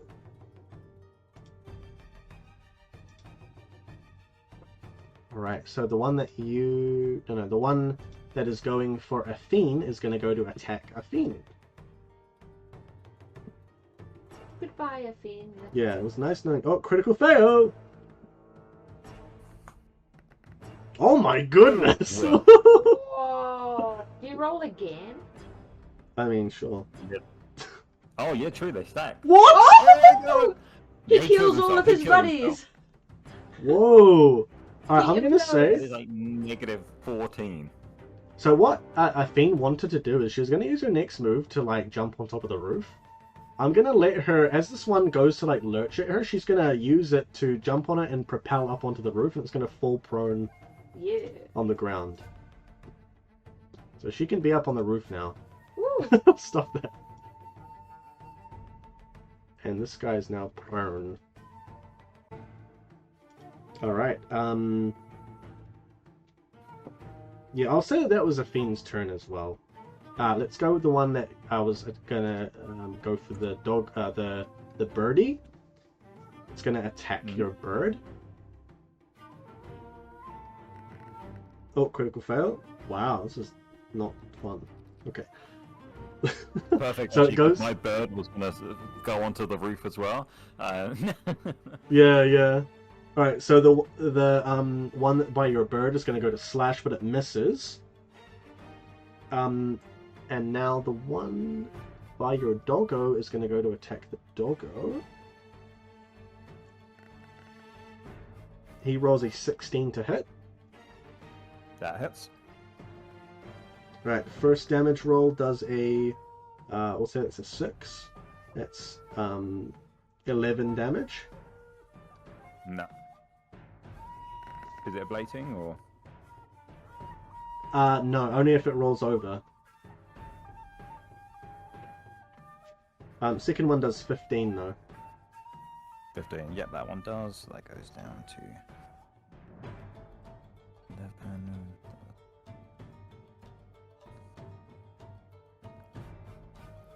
Goes to 17. Cool. Just remember you got your fail save, Zeke. You can still use. Athene has one too. Alright, so as it slashes out, it's going to slightly slash the dog, and then the second one does a little bit of damage, right? Oh, yes, yeah, a little bit, yeah. Yeah, so second slash goes through and actually like cuts a little bit of a gash in the side of your dog, and the dog it's gonna lurch, leap back a little bit. And now it is your pet's turns, Doggo and the birdie. Doggo goes to attack. He does an 8. And then the bird is going to go to attack. That is also an 8. Ooh. Yeah, unfortunately those attacks go off, but they just completely miss. Like the dog, after getting slashed, the dog goes to lurch forward to attack, but unfortunately he's a little bit injured, and so he just glances off to the side. The bird just goes to pick, but all it does is pick at nothing, like just red mass. Back to the top though, it's Tulip. I was wondering, how do I roll for, like, brawling versus using a weapon? Brawling is just you punching. Yeah, and so what would the roll be consisting of? Because the weapon one uses capability. Brawling does as well. So it's the same chance. Yeah. Oh. Well, I will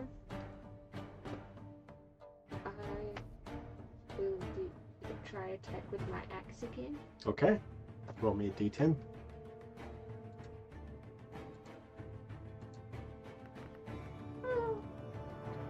Is that a 1? Oh, roll another one. Oh, dude, the rolls tonight are not good. They're terrible. Yeah. Alright, so as you go forward to attack, for some reason, your axe feels heavier. And you notice that the growth on your axe has gotten bigger Oh, into like a bit of a mass, and it makes your weapon way too top heavy. So as you go forward, boom, your axe smashes and implants into the ground, and it is now slightly damaged. It's going down from A condition. it was rare, wasn't it? Is it rare? I don't think it's rare. Wasn't it? Nope. It is now down to 4 quality, so it has -2 to attack rolls. I think, wait, actually, is it -2 to damage? Just a sec.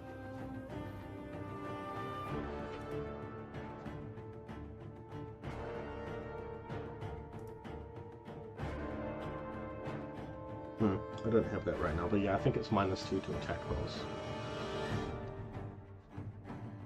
Oh no, we'll just put it -2 to damage, since you already have a -2 because of your armor.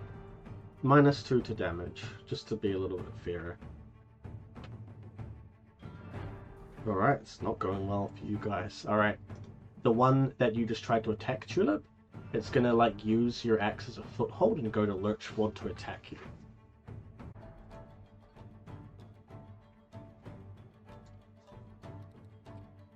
Oh, that's a better roll. 16 to hit. Yeah. Oh, that was weird.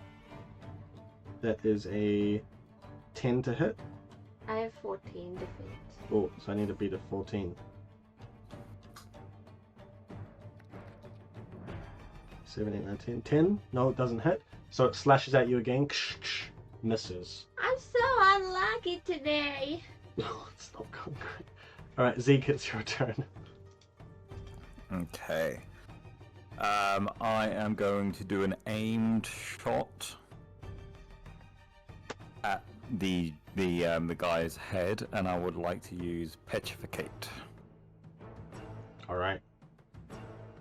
Roll me So that this is- sweet, sweet DV.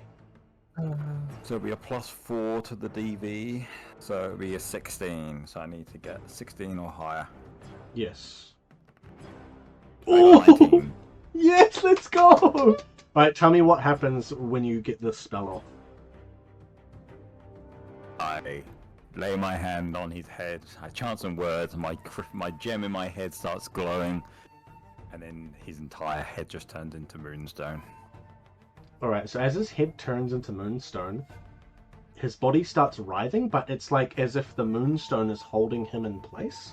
He can't even move anymore, and it's just his hands are threshing about in the air, but his whole face can't even move, as if it's like his head is impaled on something and only the body can writhe around it from this center point. Alright. Where are we? The one down the bottom is going to walk up and go to attack your dog that is injured. It smells its blood.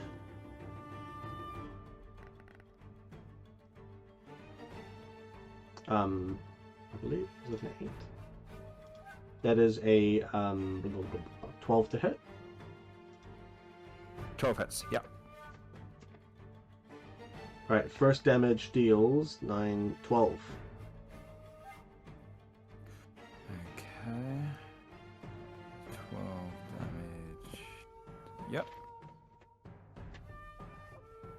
Now, something is gonna happen here.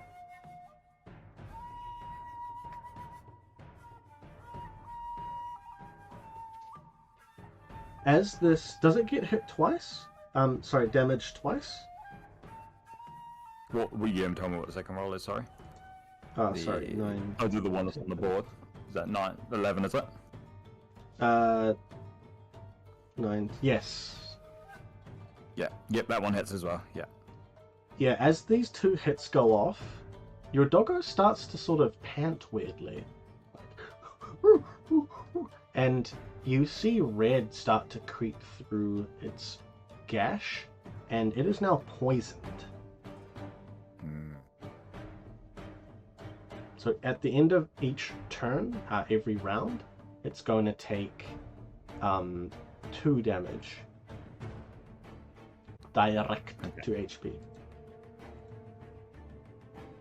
Alright, so at this point, Athene, up on the roof, is going to hurl 2 of her daggers, 2 of her knives, at the one that just went for your doggo, actually.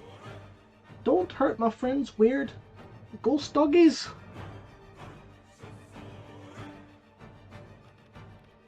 Nine! Let's go! Alright. 9 plus 6, that's 15, that hits.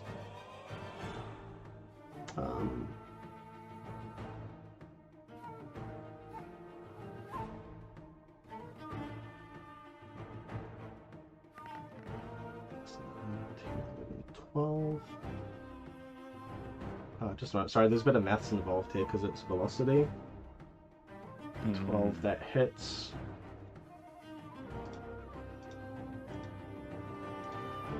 Right, next one.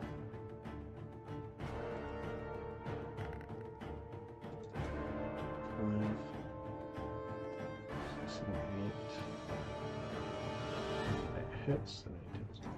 Alright. Cool. So she hurls 2 of her daggers right into the shoulders of this creature. These long jade daggers that she uses, hairpins, fly through the air, and impale into this creature. But that's all she's gonna do. She's gonna stay up there.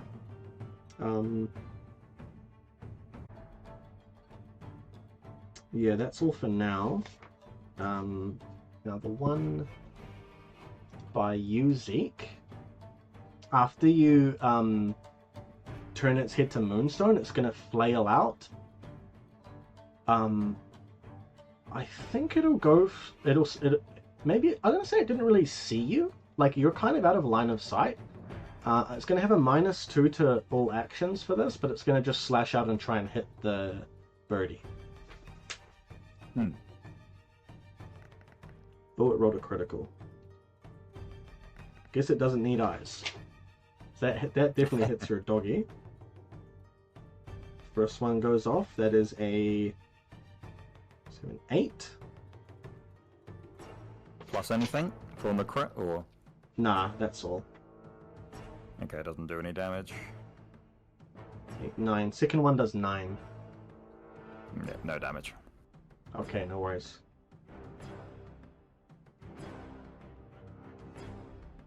Alright, where's number 1? There it is. So the one who first injured your wolf guy, he is gonna go for another attack. He rolls a wow, oh my goodness, the rolls tonight. Whoa! Ooh. And again, and again. Goodness, he misses. He's gonna, you know what? He's gonna go to lurch forward to attack. He's gonna fall prone, and he's gonna trip up on the bottom of Tulip's axe and face plant on the ground. Ah! Everyone's the one just in front of falling me. over. Yeah. Now the one to your left. Ah. Yeah, he's just gonna fall over off your axe. Your axe is massive, so he Is doesn't he see. next to me now? Kinda next to you. You can't get him though. Ah. Yep. And then it's the 2 pets' turns. Sweet. So, Bird Boy is going to make a hit. Oh, That's nice. 9, 6, is 15 hit. 15 does hit. Roll for damage. Okay. That is I'm going to say a 6 for the first roll, and a 5 for the second roll. Alright, neither of those deal damage. They slash against him and just go kshing kshing. But that's all for now. And then Doggo is going to attack the bottom one. Mm-hmm. He rolled, that would be an 8 to hit. I'm sorry, an 8 does not hit. Okay, and as they do that attack, they then turn into dust and disappear into the ground. Oh, woo! Alright, they're disappearing. Your summons have now returned to the arcane plane. It is now back to Tulip. Do I have to pull it out of the ground or something? Yeah, but not as an action. You can just like pull it up and then get ready to go again. Can when you use a phase point, do you get an extra dice or something? Yep. Can I do that? Yep. And then try to attack the guy? Yeah, absolutely. So you can add a d6 and minus your 1 faith. Yeah. So how do I do it? So roll a d10 to attack. And then roll a d6 as well. Good luck. Oh, it's a nice! critical. 8. So you don't get... count? Yeah, but that doesn't explode. Usually, but I'm a nice GM, so yeah, roll another d6. Alright, 4. What? Oh, it is? Yeah. Alright, that definitely lands, so roll your damage. 5d6, I believe? Yeah. Jeez.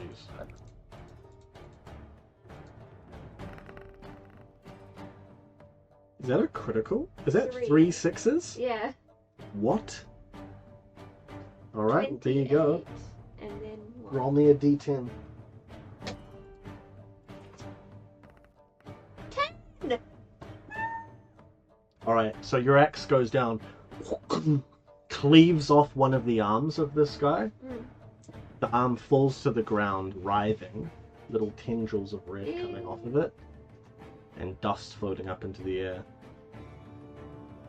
But you also see it go back, and you also see all of the other ones sort of recoil slightly as well. How much damage did you deal? 28. 28. 28. Oh, minus 2. 26. Okay. All of them let out a collective shriek. And slightly back off by like a meter. The one that you were fighting falls to the ground as you cleave it through its arm all the way down to the ground in half. And it just falls to the ground.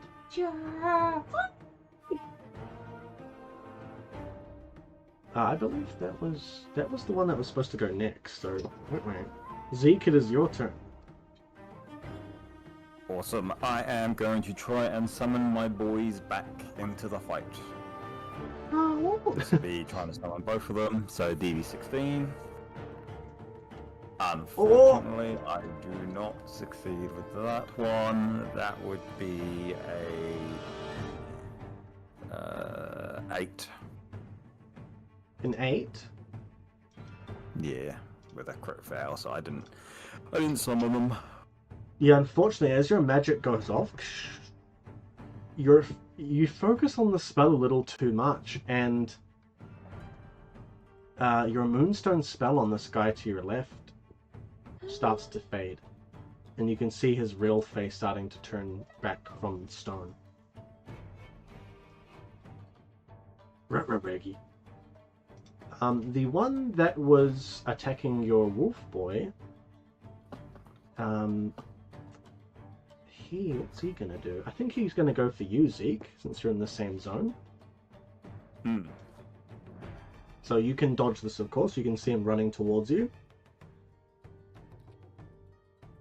Okay, he rolled a modest 14. 8. 8? Okay, he's rolling for damage. Oh, not a D10. Alright, first 7, 8, 9. First attack does 9. Okay. You take 7 damage, is that right? No, I've got no armor. Oh, you have 1. Wait, how much? No, did I you roll? haven't. I took it all off, remember? It's getting repaired. Yeah, but I'll say because you have like 3 layers on the like stream, you have 1. Yeah. Like I'll let you have 1. 1 defense. So how much was it? 7. I missed it. 7. So 7. So that's 13. No, because he has a defense. Sorry, 14. Now it has been ablated. Oh, it's completely gone.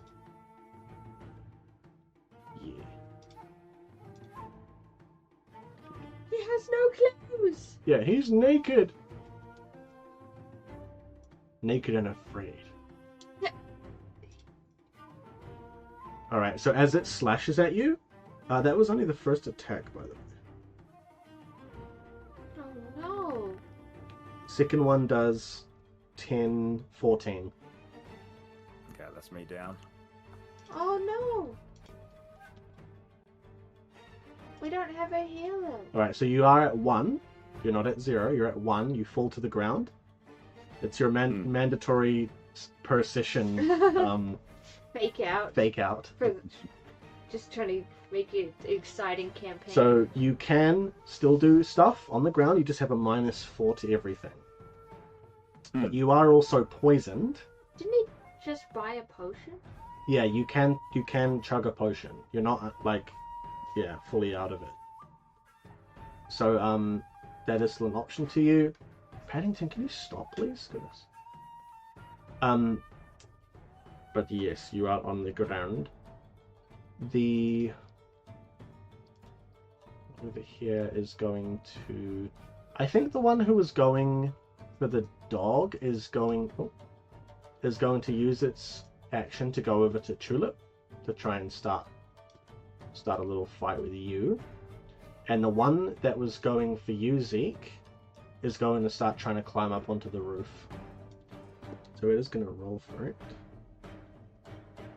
Slip, slip, slip, slip. Yeah, critical fail, probably. No, that's no problem. He gets up on the roof. That's all he can do for now. We are back to the top. with Tulip.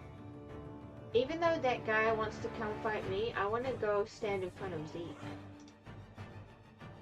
Okay, you want a body block? Yeah. Yep, no worries, you can. It's like that meme of those two cars passing each other and the like drivers look at each other. One passes into range zone and you pass into Yeah, I melee just zone. charged straight past him. Oh, sorry, Athene was supposed to go. So Athene... I think Athene is going to go for the one on the roof. Yeah.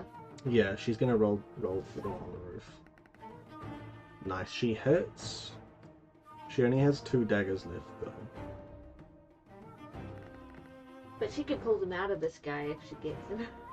The one that is in front of you is the one who has the daggers in him? No, I mean the one on the roof. If she gets him, she can pull them back out. Yeah.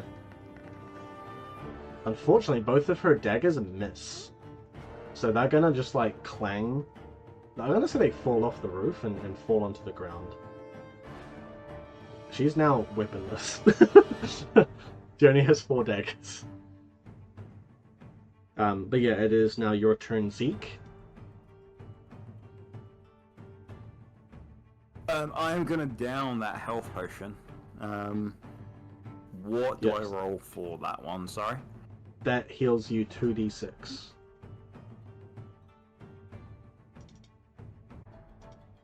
I did 2d6. Did you say? Yeah, 2d6. Yeah. Sweet. That is a 3. So I'm back Alright, up to you 4. are back at 4. You have -2 to all actions, but as you like are lying on the ground, you feel rejuvenated ever so slightly enough to like slowly rise to your feet and maybe like lean up against the side of the building. And then how much for the poison? Is that 2 or 1? Poison you can take at the end of this turn. You're But alright. I thought that they couldn't hurt us because we drank the tea. Any airborne spores. They can still slash you with their claws. The tea doesn't stop knives for hands. Edward's hands. Alright. The one who was going for you, Zeke, is now blocked by Tulip, so it's gonna snarl at you instead, Tulip, and go to slash you. It rolled a... what did it roll? 17 to hit. That definitely hits.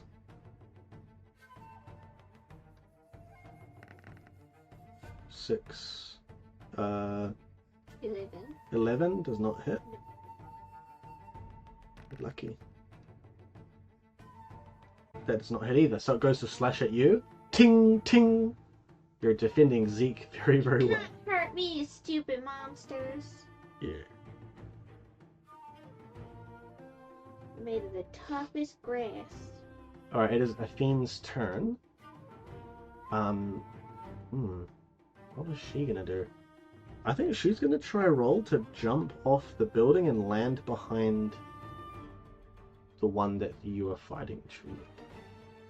She does. Whoa. That's all in the... That's all fine.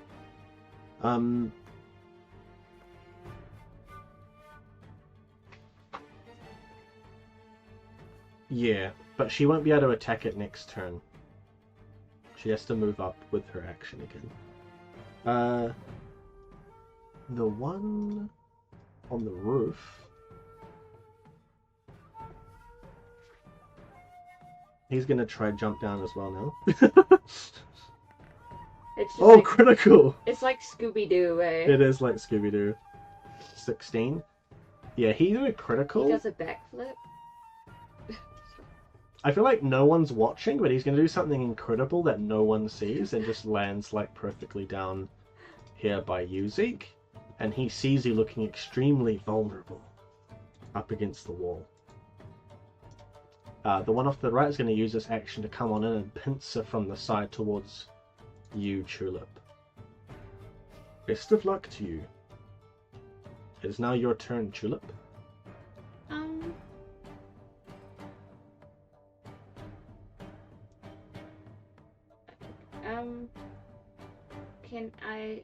at the one that will hurt Zeke? The one coming off to the side. Is he close enough? Is he in our range? Yeah, they all are now. Oh, Yep. okay. Yeah, can I attack that one? Yep. It's a 1d10. Yep. Oh, critical. Sorry. Oh. So I roll again? Yep. 1d10. Yep. Oh. Now it's a critical fail. Roll another spell. And then, so what do I do, sorry? Alright, so roll me a 5d6.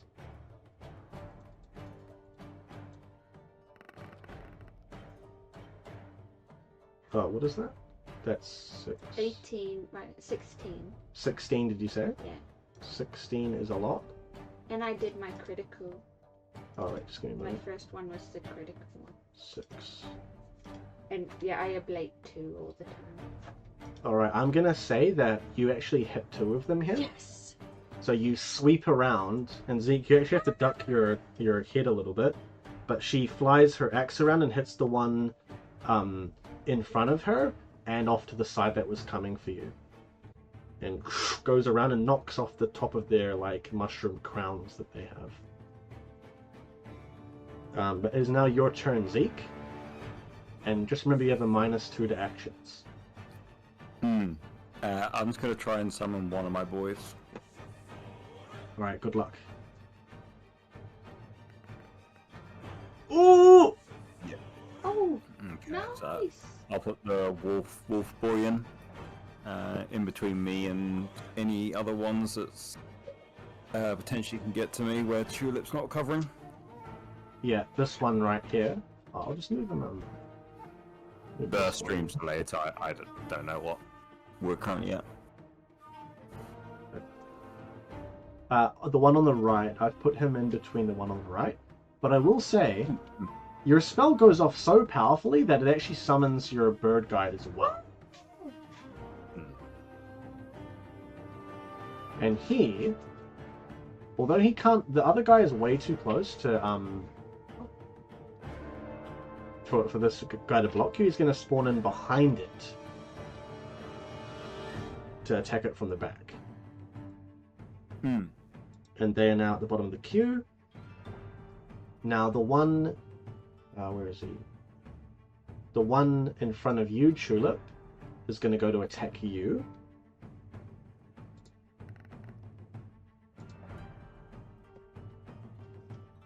It rolls a 13 to hit. It hits.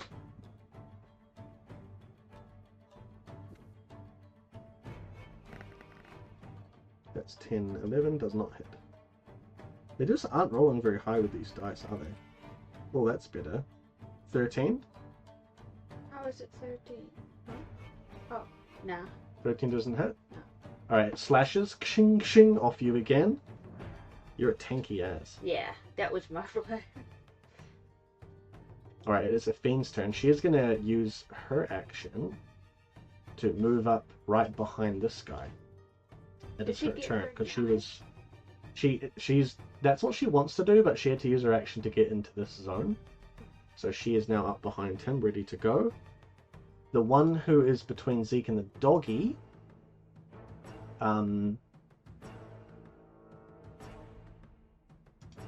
he was going for you, Zeke. So he's going to actually go to try and hit you.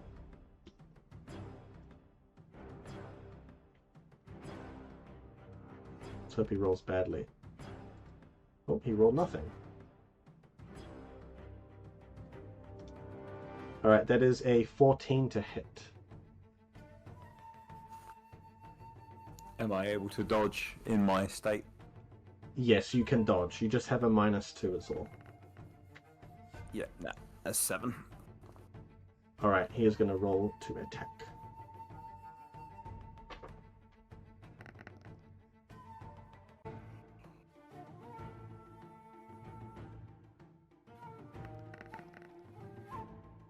Alright, both of those deal a ton of damage. So you're back down to 1 again.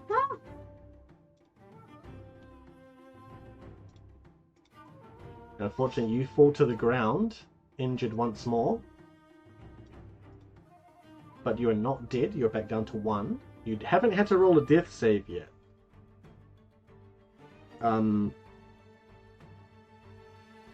Yes, but that's all for now.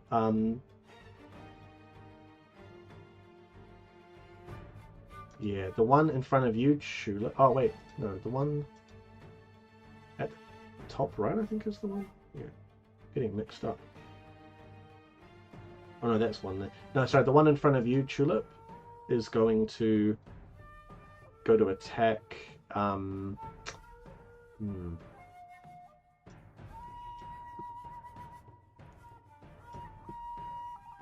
going to go for you again, Tulip. That hits. I feel like Pikachu in that movie. Pew! Pew! Yeah. Pew. Thing is, though, your defense is way too high. Like, That's why I did it. 6. That's 10. That does not hit. Right, so he slashes at you. Nothing. It's now Elfine's turn. Elfine is going to use an action to take out her 2 daggers from this thing. Will it hurt him? No. She's just going to rip the daggers out. Now she has weapons to fight with, finally. Yeah, it's like that anime. I put all of my stats into defense so no one can hurt me. Yeah. Right, the one that went for you, Zeke, is now going to go for Tulip. Tulip is just a punching bag. Yeah. That hits.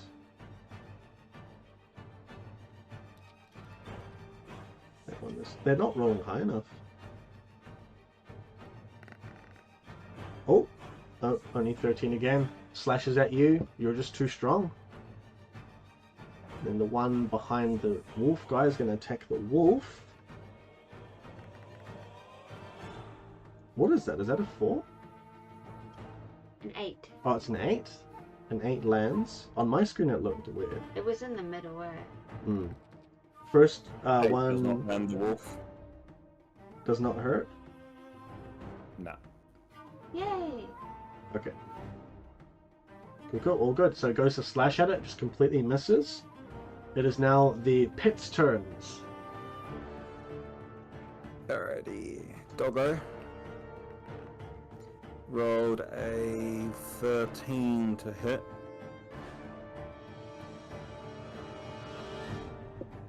Which one? The one behind it?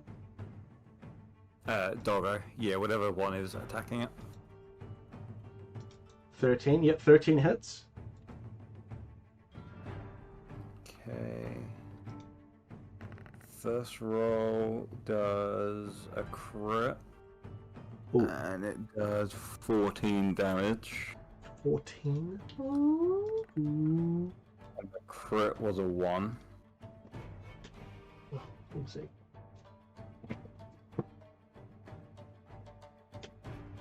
Okay. Oh, nice. Alright, so as you go to slash at it, you open up its chest and you see all these sinews and muscles like rip open as its body separates. It now has an extra -2 to all actions. Nice. And then the second attack does 8 points of damage.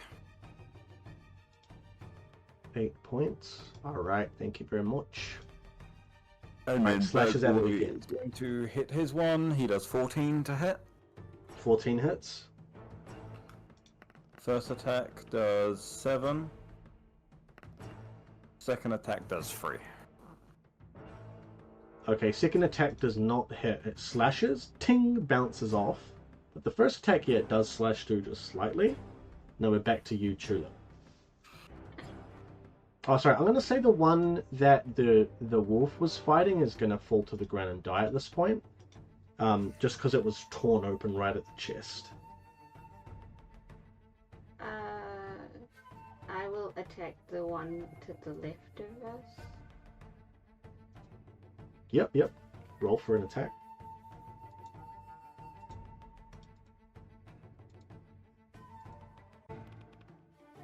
Oh, critical. Yep. Wow. Okay.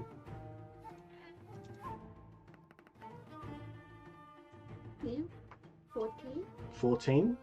And then, Wait, just 14? like, it was a critical, right? And Yep. then I add 6, is it? Or minus? Yep, that's a 20. Right? Yep, Yeah. 20. Tell me what happens. Don't even roll for damage. What? You stay away from Zeke. He's my new friend. And I slam the axe straight down the middle through all of the sinews, and all of the pieces just like crack in half and fall to the ground. Nice. Alright, as you smash down, the shockwave of this ripples across and hits the other one as well, as shards of like sharp red explode, almost hitting you, Zeke, but because you've slumped down, they embed in the wall instead. But the other ones fly across and hit the other one, and both of them fall to the ground dead.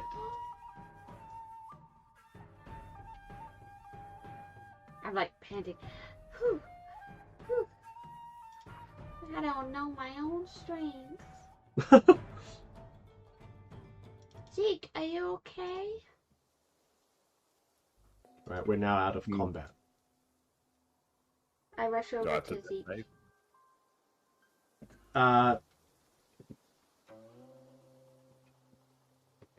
No, you're safe. Because it was, oh no, it was technically end of the round. Do you want to roll for it? What do you mean? I helped you. Zeke, How much faith do you have? are you okay? I help him. I like hold him. Oh, wait a minute. A fiend didn't take her turn.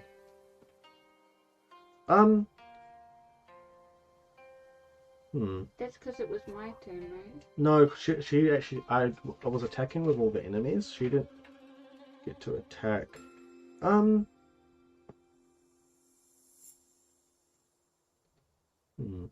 She would have a potion, right? Just wondering what she could have done. She is gonna actually use her action to come over and try and stabilize you. So let's see how she rolls. Oh, she rolls a critical, yeah. Okay, yeah. So I would say that she would have used her turn to like dart over and use her entire turn, like the rest of that time, to try and stabilize you. And you are stabilized, so you don't have to roll a death save. Oh, she rolled a crit. She didn't roll a crit fail, so that's good. Otherwise, we would have been, you would have been playing your alternate character. You mean Zeke's brother, Beak? Hey guys, I'm Beak. Yes, but you guys are safe for now. But yeah, although a fiend does her best, you are requiring the attention of someone much more versed in the ways of healing. All she has done is stabilized you. You need to completely rest in order to recover. Can I go in and check on the Lord? We're actually going to end there, I think, because we've gone way over. Yeah. And we'll pick up next time from here. Okay. Because yeah, combat went quite a long time. Yeah. Yeah, but because we were down a healer and the only other character we had was a merchant, it was like, oh. But yeah, just FYI, you guys whittled down the enemy because it's like connected. It still had 4 defense left. What's that mean? So I think at the start it had 14 or 16 even. You guys whittled it down so much.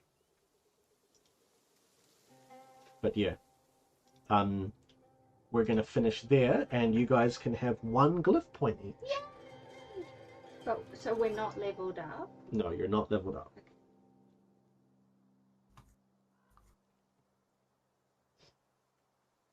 But yeah, that's where we're gonna finish.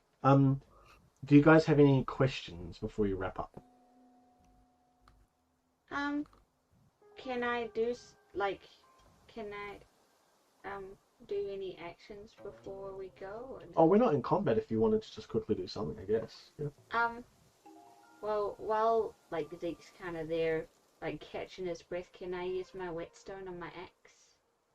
Yes.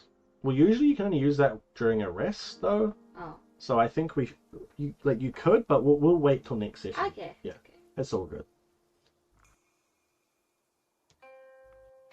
Yeah, but Zeke, what is your vigor? Is it 2? I think it says 2 there. Yes, it is. Yeah. All right, you heal to 3 HP because of a fiend helping you out. We need to dick you out in some like full armor. Megandia's gonna make you something nice.